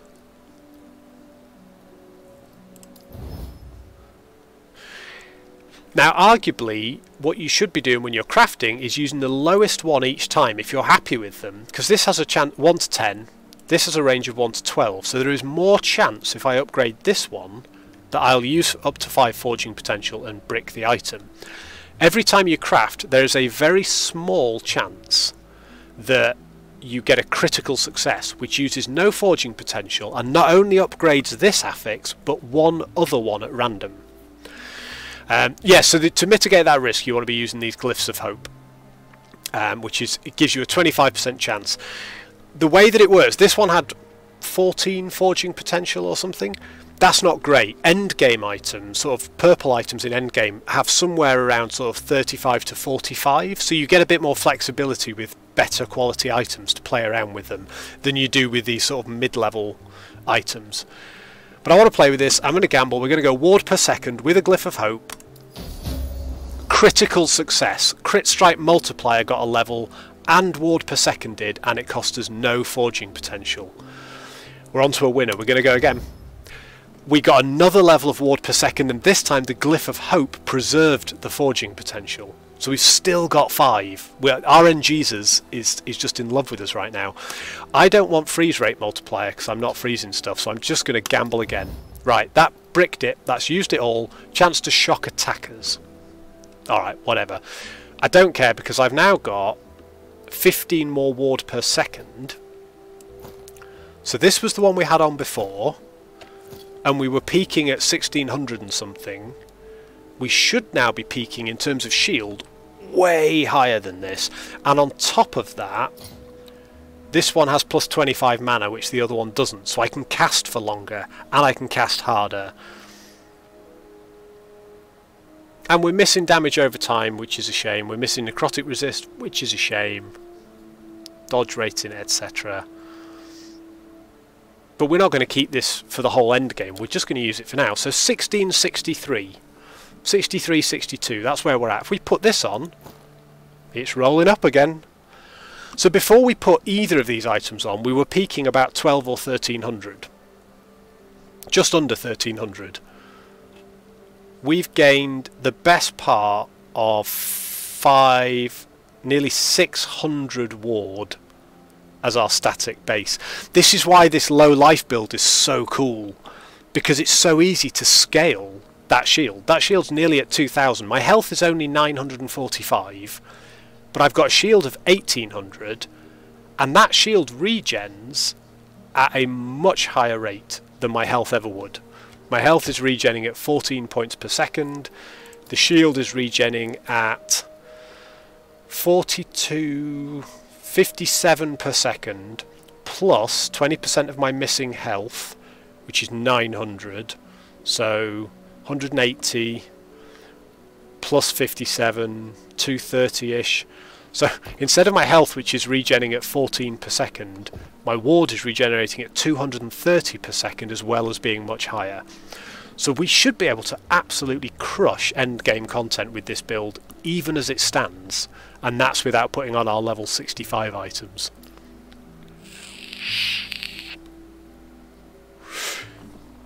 Right, I've done a little bit of sneaky crafting that I hadn't planned to do. That's great. Oh god, we've got another one here that I wasn't even paying attention to. That's 50% ward retention and 39 ward per second. No, that's fine, that's fine. It's not as good. Not as good. Although it's got cast speed. What I would like to do though is take both of these. Any of these got stuff I want on them. That's got necrotic res, cast speed. So this is something else I can do. I've only got 19 shards for cast speed.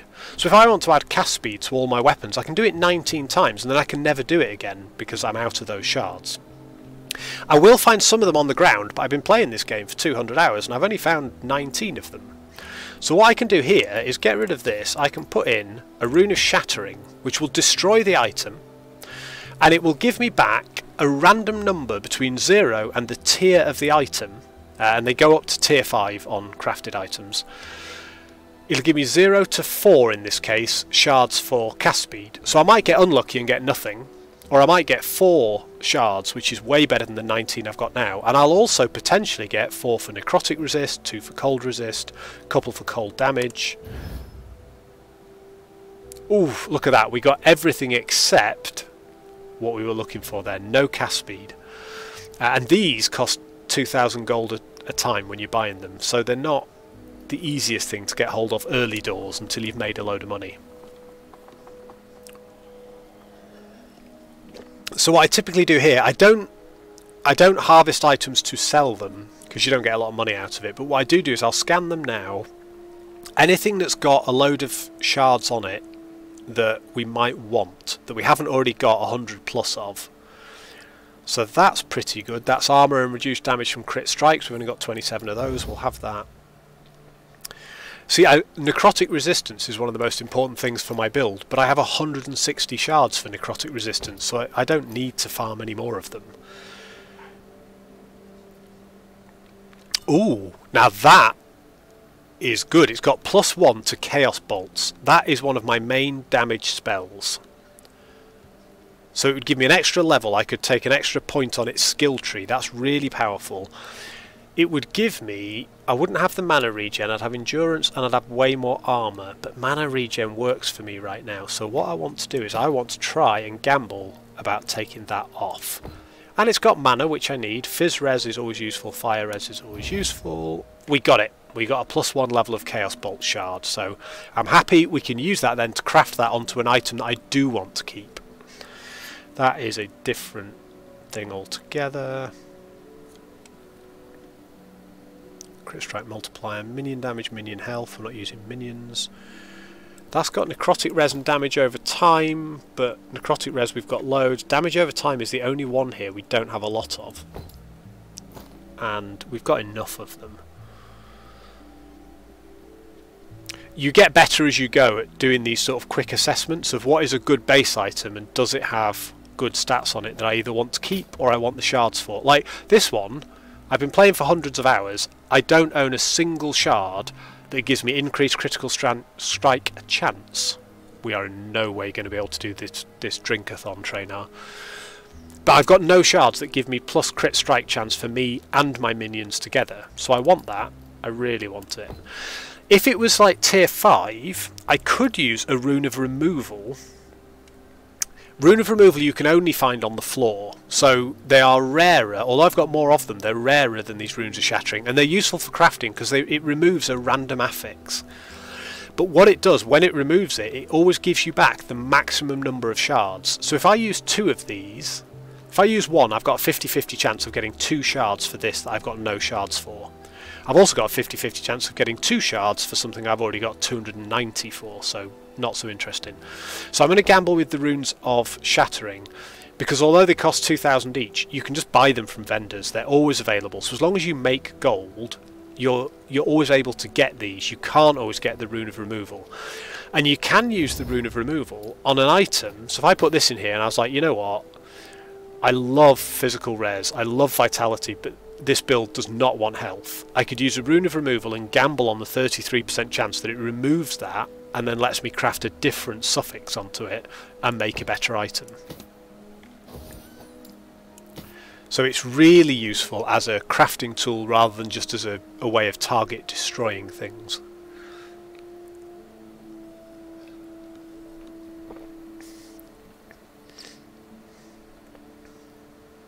Yeah, I think we're pretty happy with all those. That's fine. Right, so couple of things are going to happen.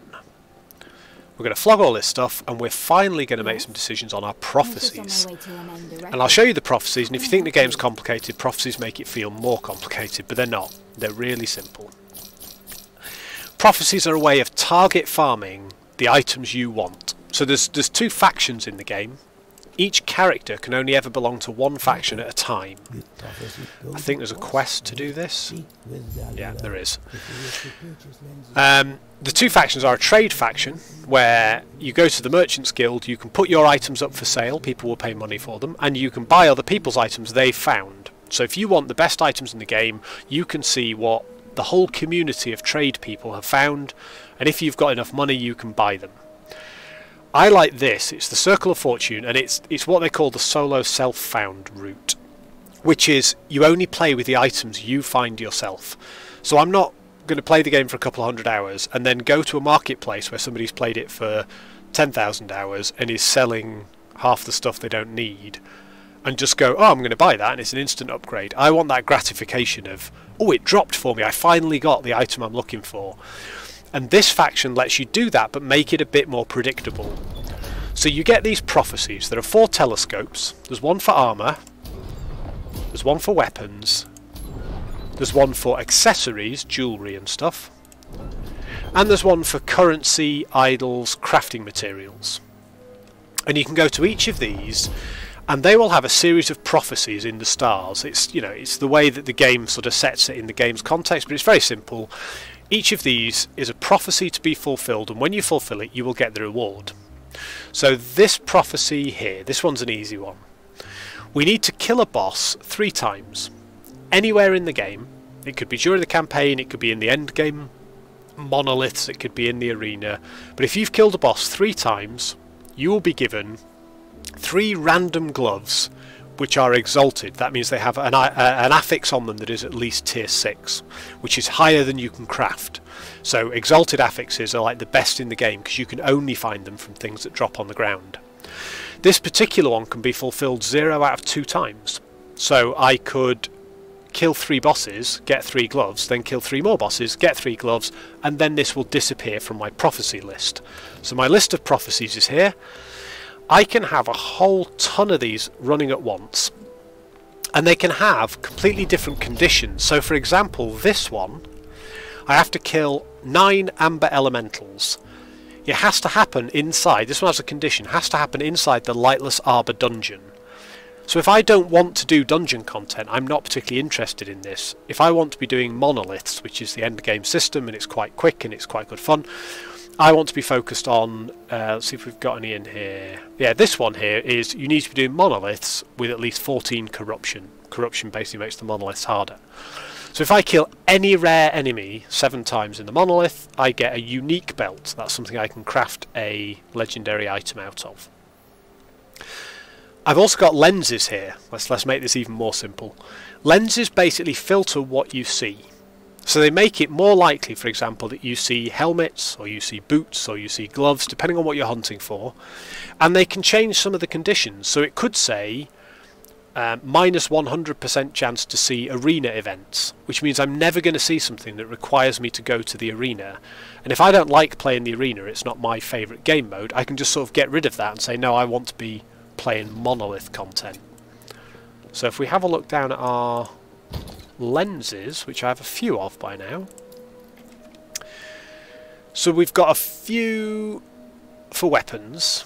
So we've got a few conditional ones. We've got this one which is 100% reduced chance for prophecies to have arena events. So just like I said, I enjoy the arena, but I only want to do it on the days I want to do it. I don't want to feel I have to do it to get gold. It's basically endless horde waves of monsters and you keep killing them. This one, 100% reduced chance for prophecies to have high corruption events. So high corruption is pushing the real end game. So I'm not going to get there for another maybe 30 levels before I can really do high corruption. So this build just isn't ready for it. 20% increased chance per rank to find one-handed swords. And then I've got 10% chance per rank, and my rank is 6 at the moment within the Circle of Fortune, so 60% increased chance to find armour rather than other stuff, to find boots, to find belts, glyphs, idols and so on. So we're going to spend all our currency because it is good for us to do so, because it will earn us reputation, which will level us up in the faction to make it even simpler. The next level of the faction, tier 7 affixes, the most rare affixes in the game, will be twice as common on gear, which really ups my finding of good gear and my power leveling. So I want weapons, and what I want in weapons is I want wands and staffs. Staffs might even be better because there is that weird legendary staff that at level 75 will let me do some really cool stuff. So I can buy some lenses. Let's buy a lens that gives us an increased chance of finding, I think it's staves is what staffs are called, yeah. So let's have that one. And let's buy one that increases the risk. Oh, thank you, love. Increases the risk of wands. He can come in if he wants. The door is only shut because I didn't want to disturb you with my inane babbling, but if the dog wants to come and say hello, he is welcome to come and keep me company. Right, wands. So we'll buy both of those. They cost me some of my my earned fortune, which is great. My favour, sorry. Because that instantly levels me up in terms of reputation, because I have spent favour. So for now, I'm going to try and buy wands. I want to see wands. Here we go. I'm going to put my lens in.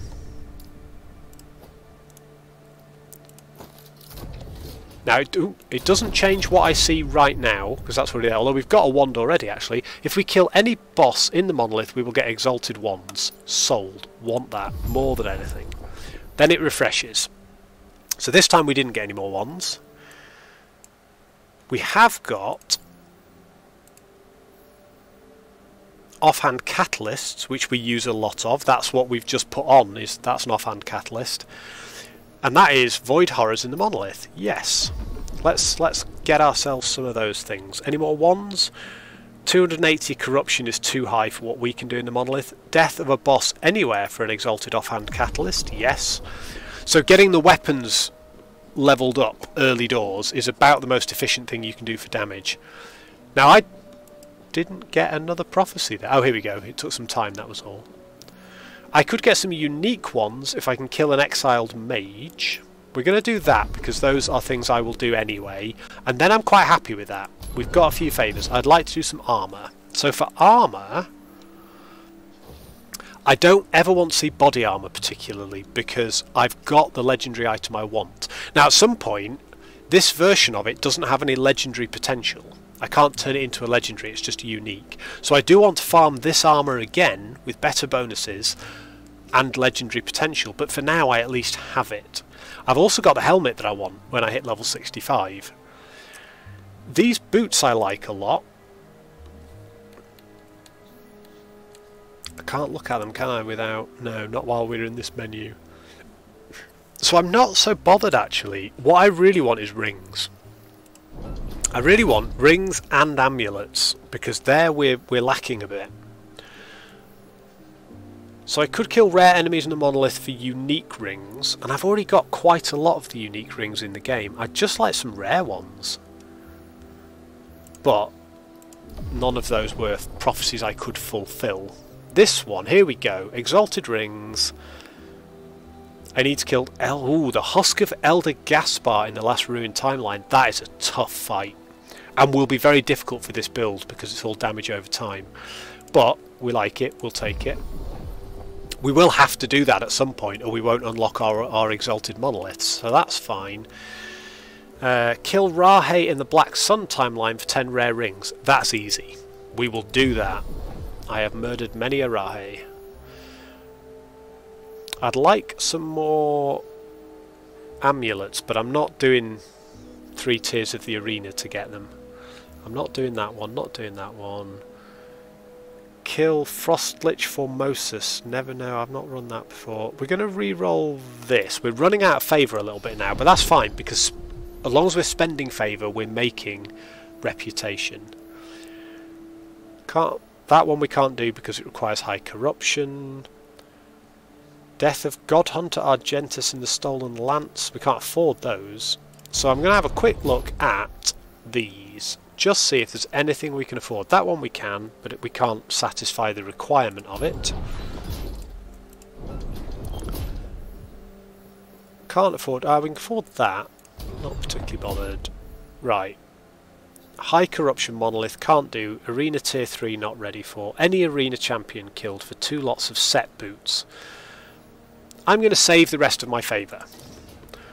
But by doing that, a couple of things. We've gained a whole load of XP towards our rank up. We were at 150 something thousand, we're now at 129. And we've got all these prophecies, and we can track them, and when they're fulfilled they'll just disappear and we'll get a loot explosion with all that loot in there. Yeah, absolutely buddy, if you've already gone, fair enough. If you're just going, I just appreciate the lurk, I really do. And I will see you in about an hour. I'm looking forward to FF immensely. Right, where are we at? Stream is still running. That stream delay is both hilarious and disturbing because I take a drink, I turn to see if the stream is still running, and I can see myself drinking. And I feel very out of phase and time. Right, let's get this lens up. I think it might be time we run a bit of endgame.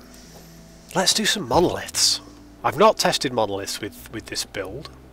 I've done 2 echoes, I think. That's all. And the first one was at level 26, so let's go back there at level 54 and see if we're any better. We finished it at 26. We didn't die. We completed it.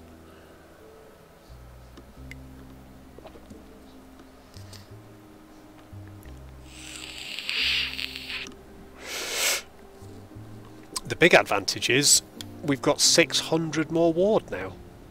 And a huge amount more ward per second. We should absolutely bum rush this. This should be so easy. Right, we're going to go with XP. We're just going to... I'm now going to do what I always do. We're just going to do echo after echo after echo in the monolith. Try and grind out a whole ton of X-Pizzle. Right, well, damage is not a problem. Look at that stuff die. Mana is not a problem. Defensibility is laughable. Right, kill enemies to lure out an ambush. So we just need to kill everything on this map as hard as we can and as quickly as we can to see if we can persuade people to ambush us, and then we will murder the ambushers. So I think normal monos are going to be pretty easy on this build. I'm happy with where it's at so far. What I'm not particularly sold on is the skills. I like the skills. I'm not sure I've got the skill trees for them correct. I'm not sure I've got the right balance of the right ones. But we're just going to keep playing around with this, and we will get there in the end. Yeah, well, damage is not a big issue. Oh, wow. We've already finished that first prophecy. Gave us 3 unique jewellery pieces. Ring, amulet, amulet. There's no way that was not a prophecy to get 3 uniques in one drop. That's a shame. If that had been a Fang with legendary potential, that would have been a massive drop for our Beastmaster. But it'll still do some work. Right, we're levelling up our skills finally, which is good, because I'm looking forward to trying some more changes to skills. I really want a level of Chthonic Fissure so we can add more Chaos Bolts and test our mana. Mana and mana regen, that's a good base. I've been hiding those gloves on the last 2 characters for the longest time because they're just useless, but they're suddenly really useful on this character and look very powerful for my build. Look at that, I'm not touching a button, I'm just running around. The rift is killing everything for me.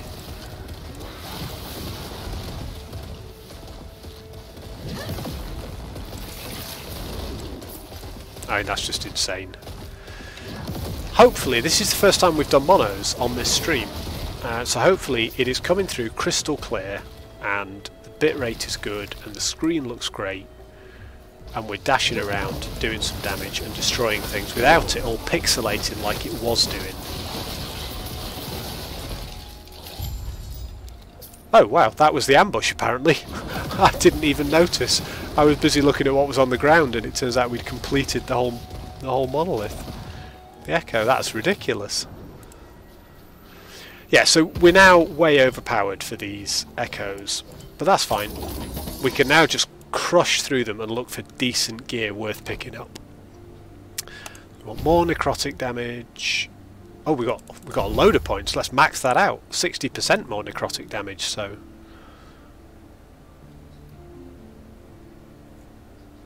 weirdly, that doesn't seem to have applied there. That's just a flat increase, 60% necrotic damage. And yet it hasn't made any difference to our Chthonic Fissure, which scales from necrotic damage. Although maybe that's the damage from the fissure itself, which is fire. And the necrotic damage actually is the torment, which won't be scaled. Our Profane Veil has gone up, so that's okay. We'll test it, we'll see if it feels more damaging.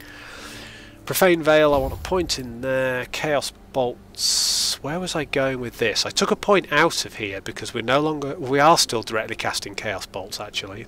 That's still quite useful, but we'll put them in here. More damage and more damage to cursed people. Right, I definitely want glyphs because I need more glyphs of hope because we're starting to get into early end game crafting now and we want all the glyphs of hope in the game. Right, there is a single patrolling Imperial Watcher, we must kill it. I will happily oblige. Got to find out where the thing is patrolling. Oh, not going to miss out on any runes. I'll also take any ones that drop, we'll compare them later.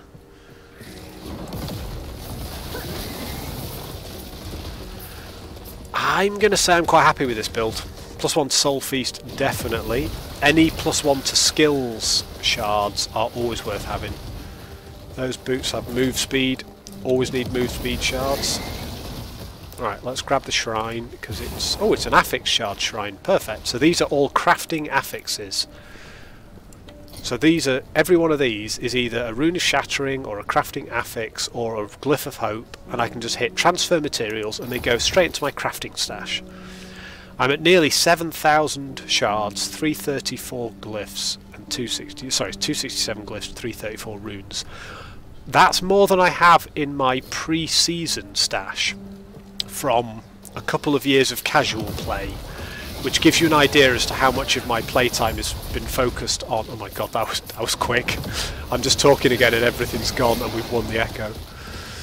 But yes, I've spent more time in game since just before the season and when the season started than I have in the 2 or 3 years I've played it casually before that. Don't care about that. Don't care about that. It's Primalist Relic. Out we go.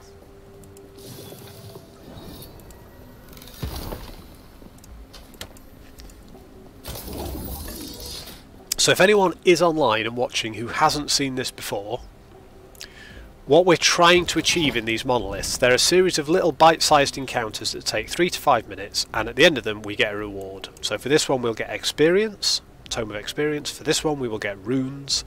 They each have their own modifiers in a roguelike kind of way, and what we're trying to do is finish enough to complete and get enough stability from completing these echoes to unlock these 3 quests. They are 2 story quests followed by a boss encounter, and if you beat the boss you get a blessing and you unlock the next echo in the chain.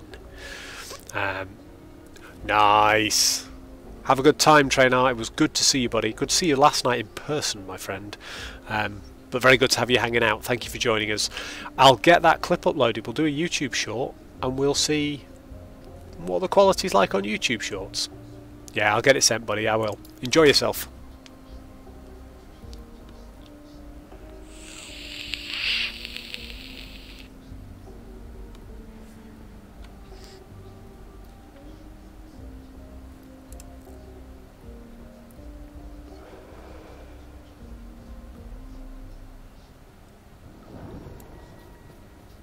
Right, what are we doing? Slay enemies to locate... Oh, of course, we're doing a beacon. Every time I go into a beacon, I look at the objective and I always have forgotten that I'm doing a beacon. So we just kill all the enemies we can, and then the beacon will light up on the map. We go there, we click on the beacon, we kill every enemy around it, and then the beacon will reveal to us all of the surrounding echoes on the map. There's the beacon, it's revealed. Beacon's usually a fun fight. You normally get quite a lot of stuff spawning. I don't think it's going to give us a tremendous amount of issue at this stage. I'm not bothering dodging, standing in the stuff or anything. We're just killing things. What I will say, this particular level layout with these little dips into pools, when I was running through them with my someone needs to judge my quality. When I was running through them with my Paladin, I was with my Forge Guard, with my charge ability, every time you went up or down a level, it counted as hitting a wall and it stopped. When I cast the Rift, the Chthonic Rift, it goes over them. It works better with terrain, which I'm really pleased about. It doesn't get interrupted by the terrain.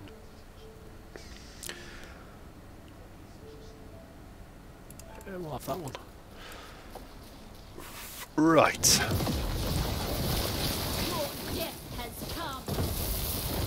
Your death has come. Oh no, wait, I said that. Yes, their death has come. I thought they'd said that to me. Right, click on the beacon, because I can handle all of this at once. I've got enough ward to handle it all, and if I don't, all I've got to do is move, and then let go, and the ward immediately comes back, because I've got enough mana to just res it. Now we're gaining ward per spent mana as well, so let's just try doing a chunk of channeling. Let's see, we're over 2,000, we're over 3,000 for a second there. Our defensibility is only going up as we get hit, it's not going down. This is insanity.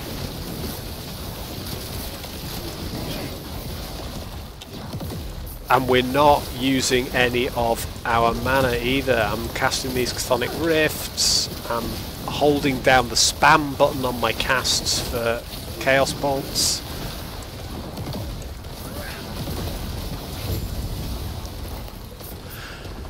Okay, I mean, I don't want to say that this build is ready for empowered monoliths, but it's certainly ready for any of the non-empowered monoliths. We are good here. This, you know, this is only a level 58. They're going to scale up to level 90, and we're only level 56, and they will scale quicker than we will. So it'll quickly start to sort of slow down and feel worse. But right, I want the increased damage over time, because that scales all my abilities, and that will take me to these here that I also want. Particularly this one. 2 intelligence per point is very useful. So now we've started the grind. And much like not minding doing the campaign over and over, I love the grind in this game. It's just fun. They've built a game that is just fun to sit down and play without any objective. If you've got an objective, brilliant. You can have some fun trying to find your own. My objective is get more levels, get more skill points, do some cool stuff. But if you just want to sit down and crush things for a little bit, the game works. Right, while in Profane Veil, we're not doing that. Profane Veil consumes your minions. Consuming minions grants you ward. Well, I don't have any minions, so that's fine. This is good. So Profane Veil applies marked for death, which makes enemies take more damage. But when I go into Profane Veil, I get marked for death and take more damage, which is fine because when I go into it, I can stay in it for quite a while and I dodge every attack while I'm in it.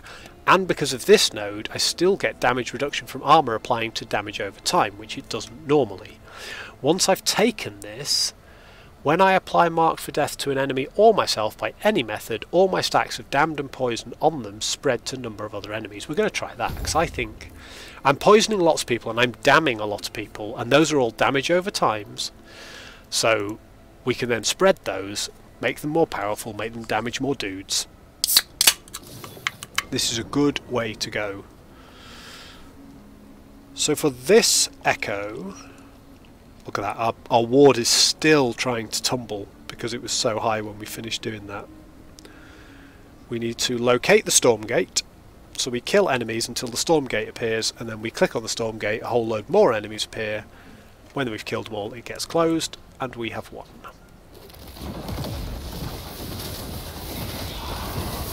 I'm not even getting too picky about where I summon my Chthonic Rifts at the moment, because they do so much damage just from spitting out stuff.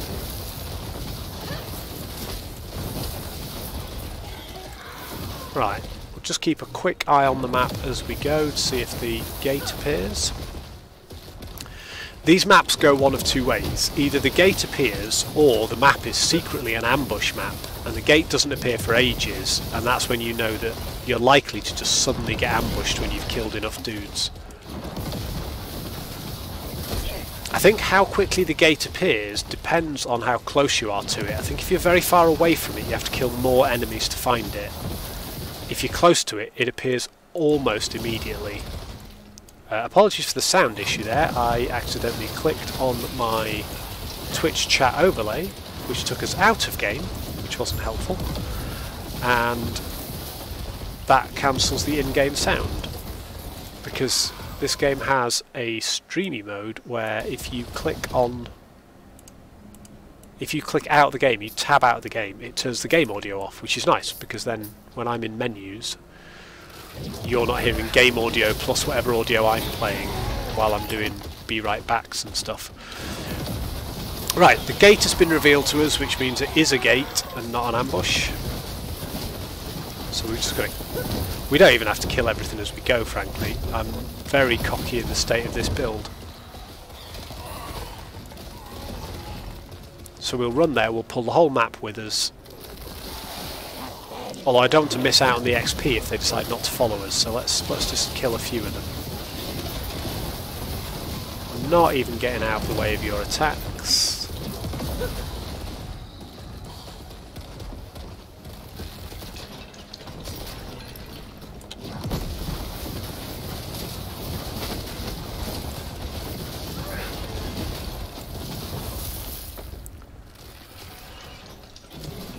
There's a point in every last Epoch build where you've theory crafted and then you've played it and it didn't quite work, and then you've tested it and it's okay, and then you've changed your skills because the skills you had on didn't do what you thought they did, or they didn't work quite right, and then you come to something like this. Now we're level 56 and we're doing level 58 monoliths, so this should be a complete walk in the park, don't get me wrong. This is not like we are performing above our level or anything. But when the build is just doing what it should do, I'm casually clicking on stuff. I'm not worrying about standing in the goo. I'm not dying. Nobody cares. We can just casually click, drink a beer, have a cheeky little vape, and like that we smash it. And more importantly, we got a couple of things out of that, one of which is big and highlighted in red. So on my filter, that is something that either has a tier 7 affix, which this does already. We've had our first tier 7. Chance to chill. Not the most exciting. Or I also have that same highlight on for anything that drops with 2 tier 6 or 7 affixes. So we'll definitely take that. Tier 7s are always good. We'll take that, we'll take that, we'll take... Not bothered by that. That's a bad base item, we're not a necro build. I haven't filtered by base item type, which I normally do. I normally make these really long and convoluted loot filters that are based on a number of affixes and whatever. This time I followed a slightly different theorycraft guide for how to build a loot filter. This one has far fewer rules. So what I've said is hide every normal magic and rare item, and the rules at the bottom get superseded by the ones above them. So hide pretty much every item in the game that isn't a unique, an exalted, or a rare. Unique, exalted, or a set item. However, if they have one of these, or if the items have 2 affixes out of this list of 66 different ones I'm vaguely interested in, and I'm going to refine that list, then show them. If they've got these 12 affixes I really want, which are bonus levels to my core skills, other things that really work for me, hybrid health, that kind of thing, then I want to show them recoloured. Anything that has a tier 7 affix on it, of any description, I want to see it, and I want to see it recoloured in red. We just saw one. Anything that has affixes of 2 affixes with at least tier 6 on them, out of those all the affixes in the game, I want to see them. I also want to see everything. This top one here is everything with an experimental affix. This is hide all items with... These 2 here are for idols, so that show any idols. So all idols will show. Idols are these items here that are basically rounding out my build with different resist, different core class abilities, like potion health converted to ward. I want to see all the idols, but I want them capitalized if they have... you only get 2 affixes on an idol, top one and a bottom one, 1 prefix, 1 suffix.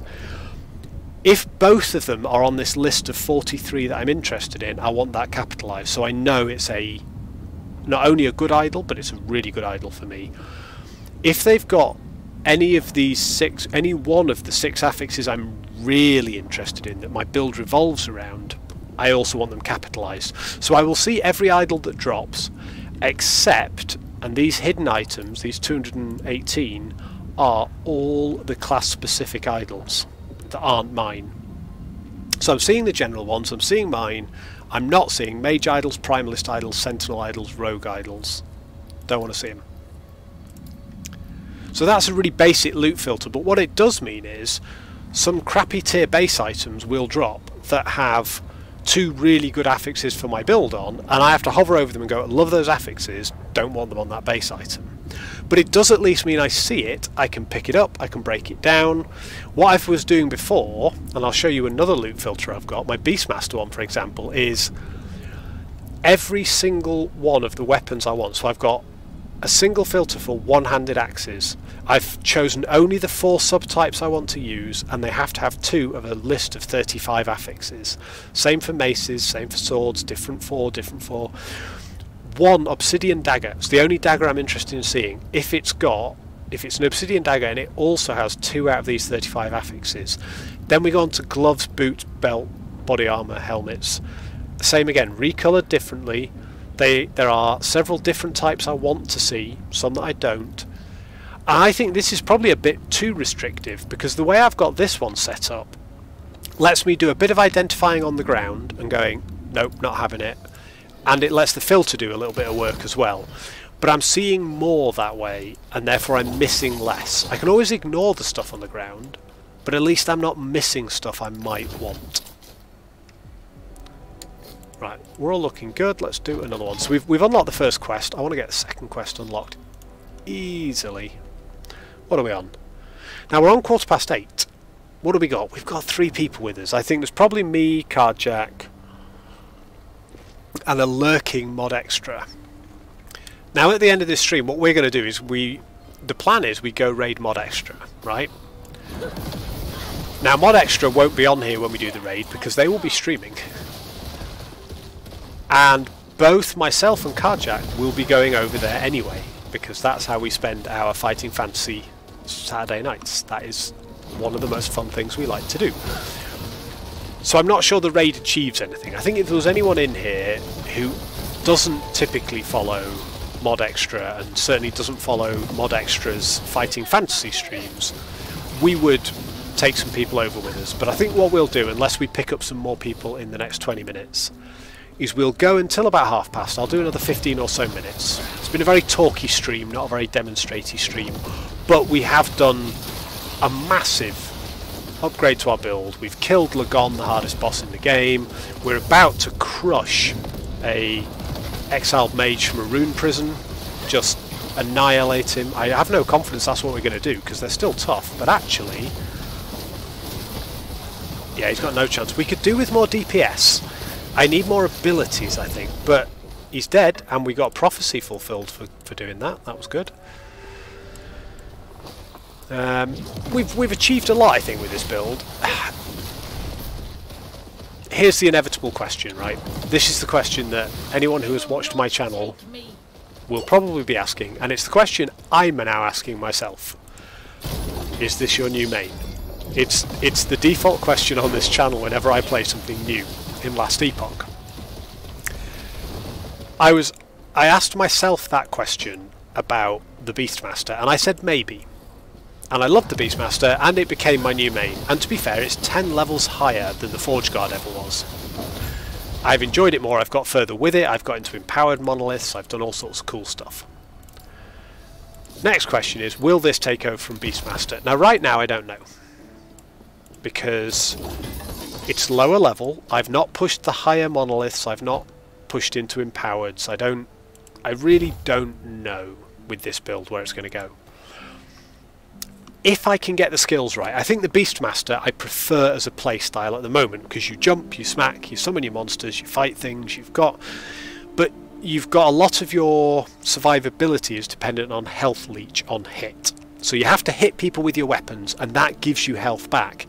If you're fighting a boss that you can't directly attack for a few seconds while it does an AoE attack and you have to telegraph around it, if you're fighting packs of enemies that are putting loads of damage over time on the ground that none of my armour or defences counter, that build starts to falter a bit. This build feels more rock solid because the ward just works. I need to get my resistances right, and I need to sort out a few other things. Armour's less critical for me. It will become more critical as we go on, and armour's important because armour protects damage against my ward, but it's easier for me to scale just getting a load more ward per second than it is to scale getting a bit of armour to protect that ward. So that's what we'll do. We'll go through the roof. I've seen some builds pushing, 50 odd K. I think I'd like to push with this build, see if we can't push 10,000 static ward here. If we can do that, I'm happy. That's a huge amount of redundancy in terms of incoming damage. So most high health builds that I see are 3.5k-ish. I've not done a lot of looking, but that seems to be about right for level 100. So if we can be having 10k ward with the same level of resist and the same amount of armor, or a good amount of armor, we're in a good place. But in order to have 10k ward, we're going to have such insane ward generation, like 500 plus per second, that the tankiness, the ability to chop through that 10,000 ward is also going to be much, much harder.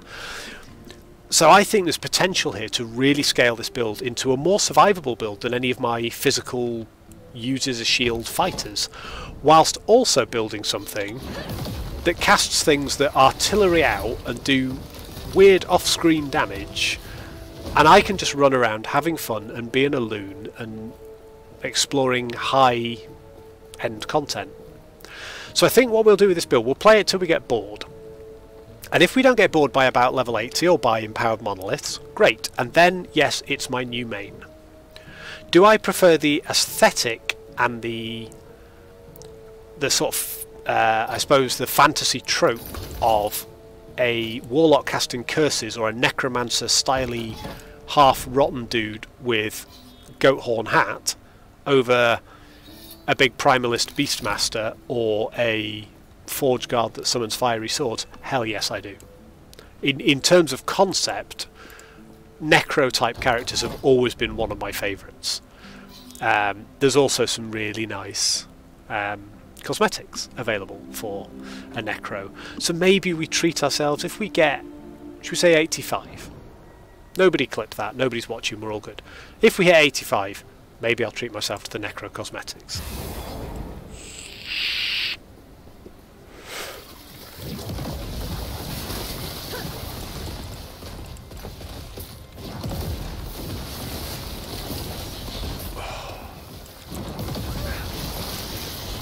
I hope everybody at home has a drink in their hand and is ready to play along with the drinking game, because I'm going to say something that I say in Monoliths a lot. Freaking love this build!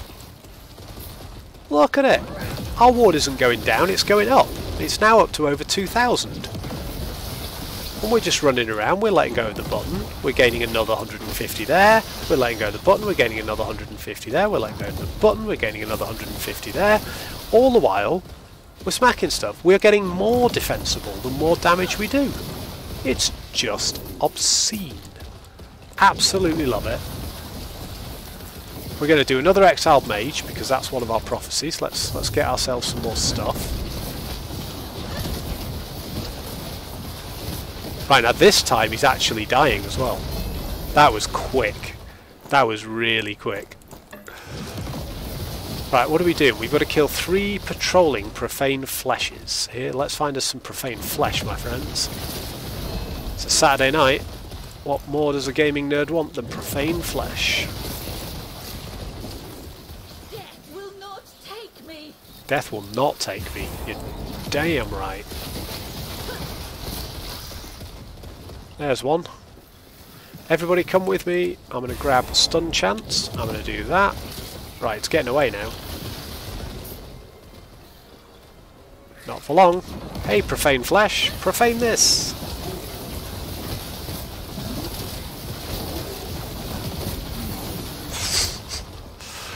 Oh, right, we've got skills. Normally I wouldn't bother mid monolith, however, I really want to put another point into chaotic rupture. So now we've got a 40% chance to replace our spirits, and we're casting a lot of them, with chaos bolts. Blood splatter chance, let's make that 100%. I'm not entirely sure on that tree at all, but I want armor shred on this one, I am sure about that. Right.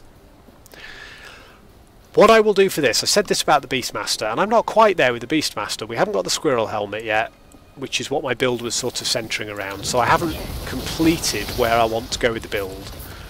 Same with this, I'm going to play around with it, and I'm going to see if it evolves into my own build, or if it evolves into a version of some of the other builds online. And that will make a difference as to whether or not I do a build guide. But if I get to a point with this build where I'm really enjoying it, where it's different from other things I've seen out there, I will do a build guide that will go on YouTube and will be linked on this channel. It will not be a use this build if you want to do empowered monoliths and push the end game and be the best of the best. It will not be a min-max build. It will be, this is how I have achieved this. So that if somebody comes to me on stream and says, this looks like fun, what is this build? I can just put up a link to a YouTube video and say, go here, it tells you what skills I'm using and how they work. And we will build that if I get to the point where I'm completely sold on how all this works, and we've got our skill points allocated and our gear set up and built. We'll put that together. But until then, I'm pretty strongly certain I'm not going to keep Summon Bone Golem even on my bar. The only reason I haven't taken it off is I don't know what to replace it with yet. I like these, so Transplant costs me life, which I like, lower life the better, and it moves me from one place to another, and it moves me into a new body. and my old body explodes for damage, which is kind of cool. We're definitely doing Profane Veil, which we're now moving faster with, and look how quickly we're spewing out these Orbs of Doom now that I've fully spec'd that. That's pretty good. I'm not actually using Profane Veil. It's meant to be my oh crap button for when things are going wrong. So far, nothing's going wrong with this build at all. We're just not in a position where I've ever had to press Profane Veil at the risk of dying. So I'm not using it, but I probably should be. I think when we've got all the points into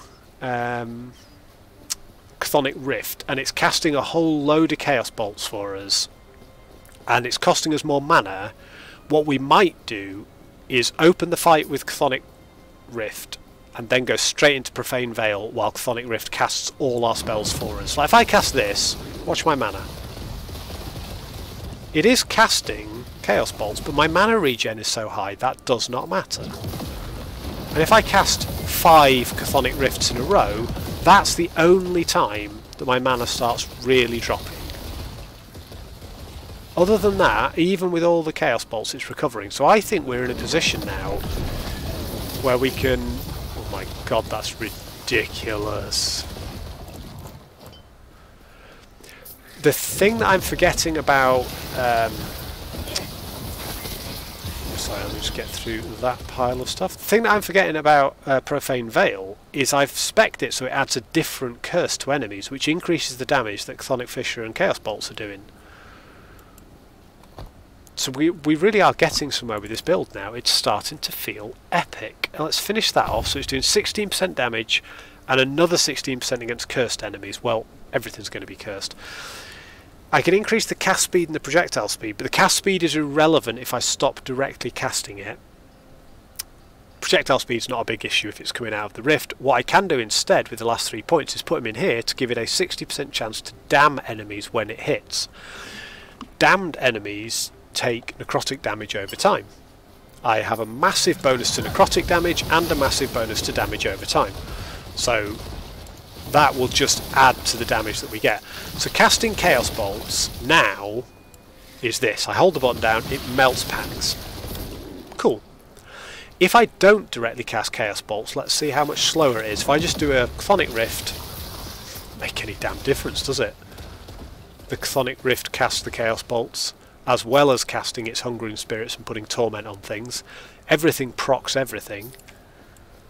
And we kill stuff. So my decision here, right, Chthonic Rift will cast Chaos Bolts, which will proc Rip Blood and Bone Curse. Sorted.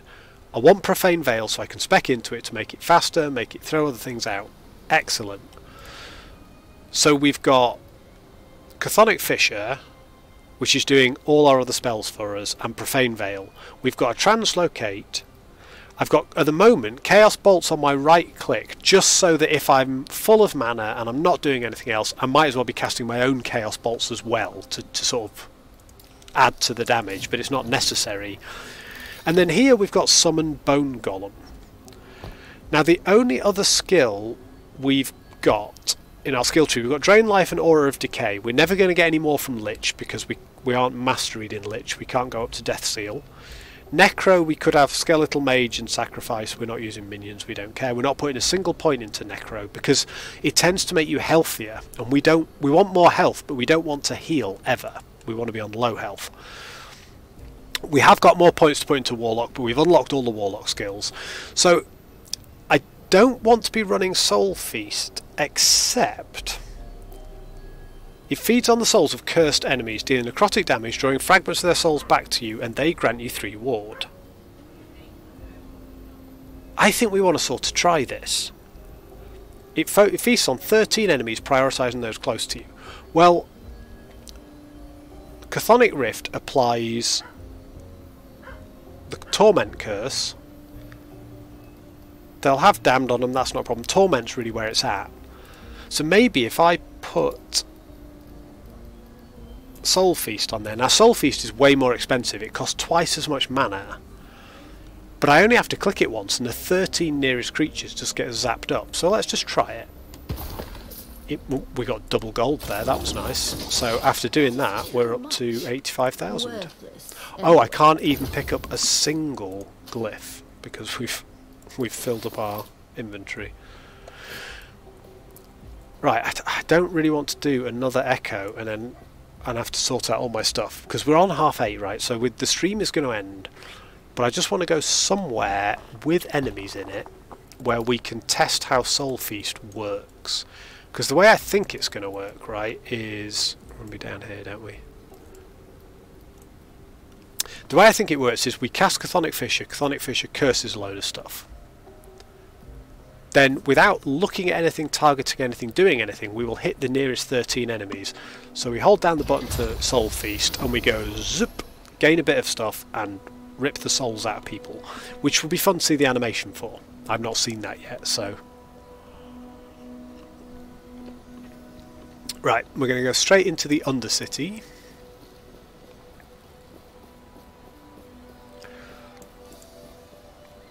Now the question will be, does Chthonic Fissure kill things so quickly that we don't get time to try Soul Feast? The answer is maybe. Oh, and we've suddenly got terrible ping. EU West has gone from 24 milliseconds to 368. It's telling us it's getting busy, it's time to just cool it for a little while. But let's just test Soul Feast. I want to see the graphical animation, if nothing else. And if the graphics look good, we'll build around Soul Feast.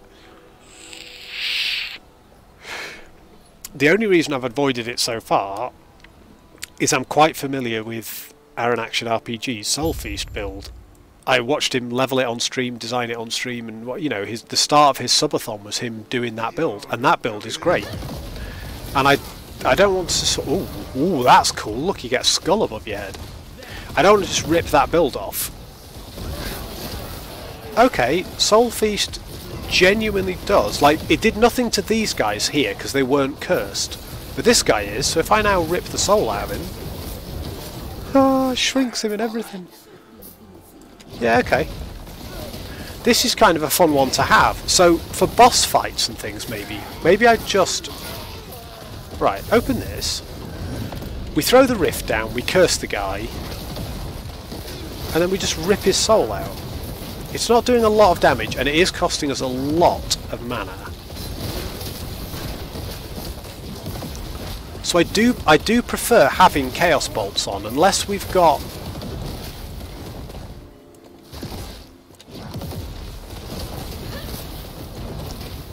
Yeah, I think Chaos Bolts is more reliable, especially the way we've spec'd it, unless we specialise into Soul Feast and we do something with it. So for now, I'm happy with my build, not anyone else's build. So maybe build guide incoming. I'm going to log off at this point because I think there's me, Cardjack, and MOD Extra on, and all three of us are going to be in MOD Extra stream, so there is no point doing a raid. But next time we're up, we'll do it.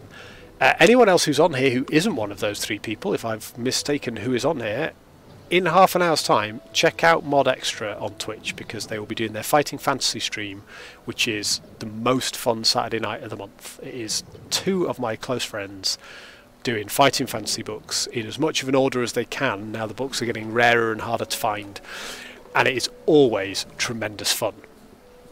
So I'm going to leave you guys there. Thank you very much for joining me. It has been an excellent stream as always. I've enjoyed that enormously. And I'm going to sign off. I'm going to leave you. I should be back Monday. I don't think I'm doing anything that stops my streaming for once on a Monday. Yesterday I couldn't stream. I'm streaming today instead of Friday because I went to see June 2 yesterday, and that was excellent.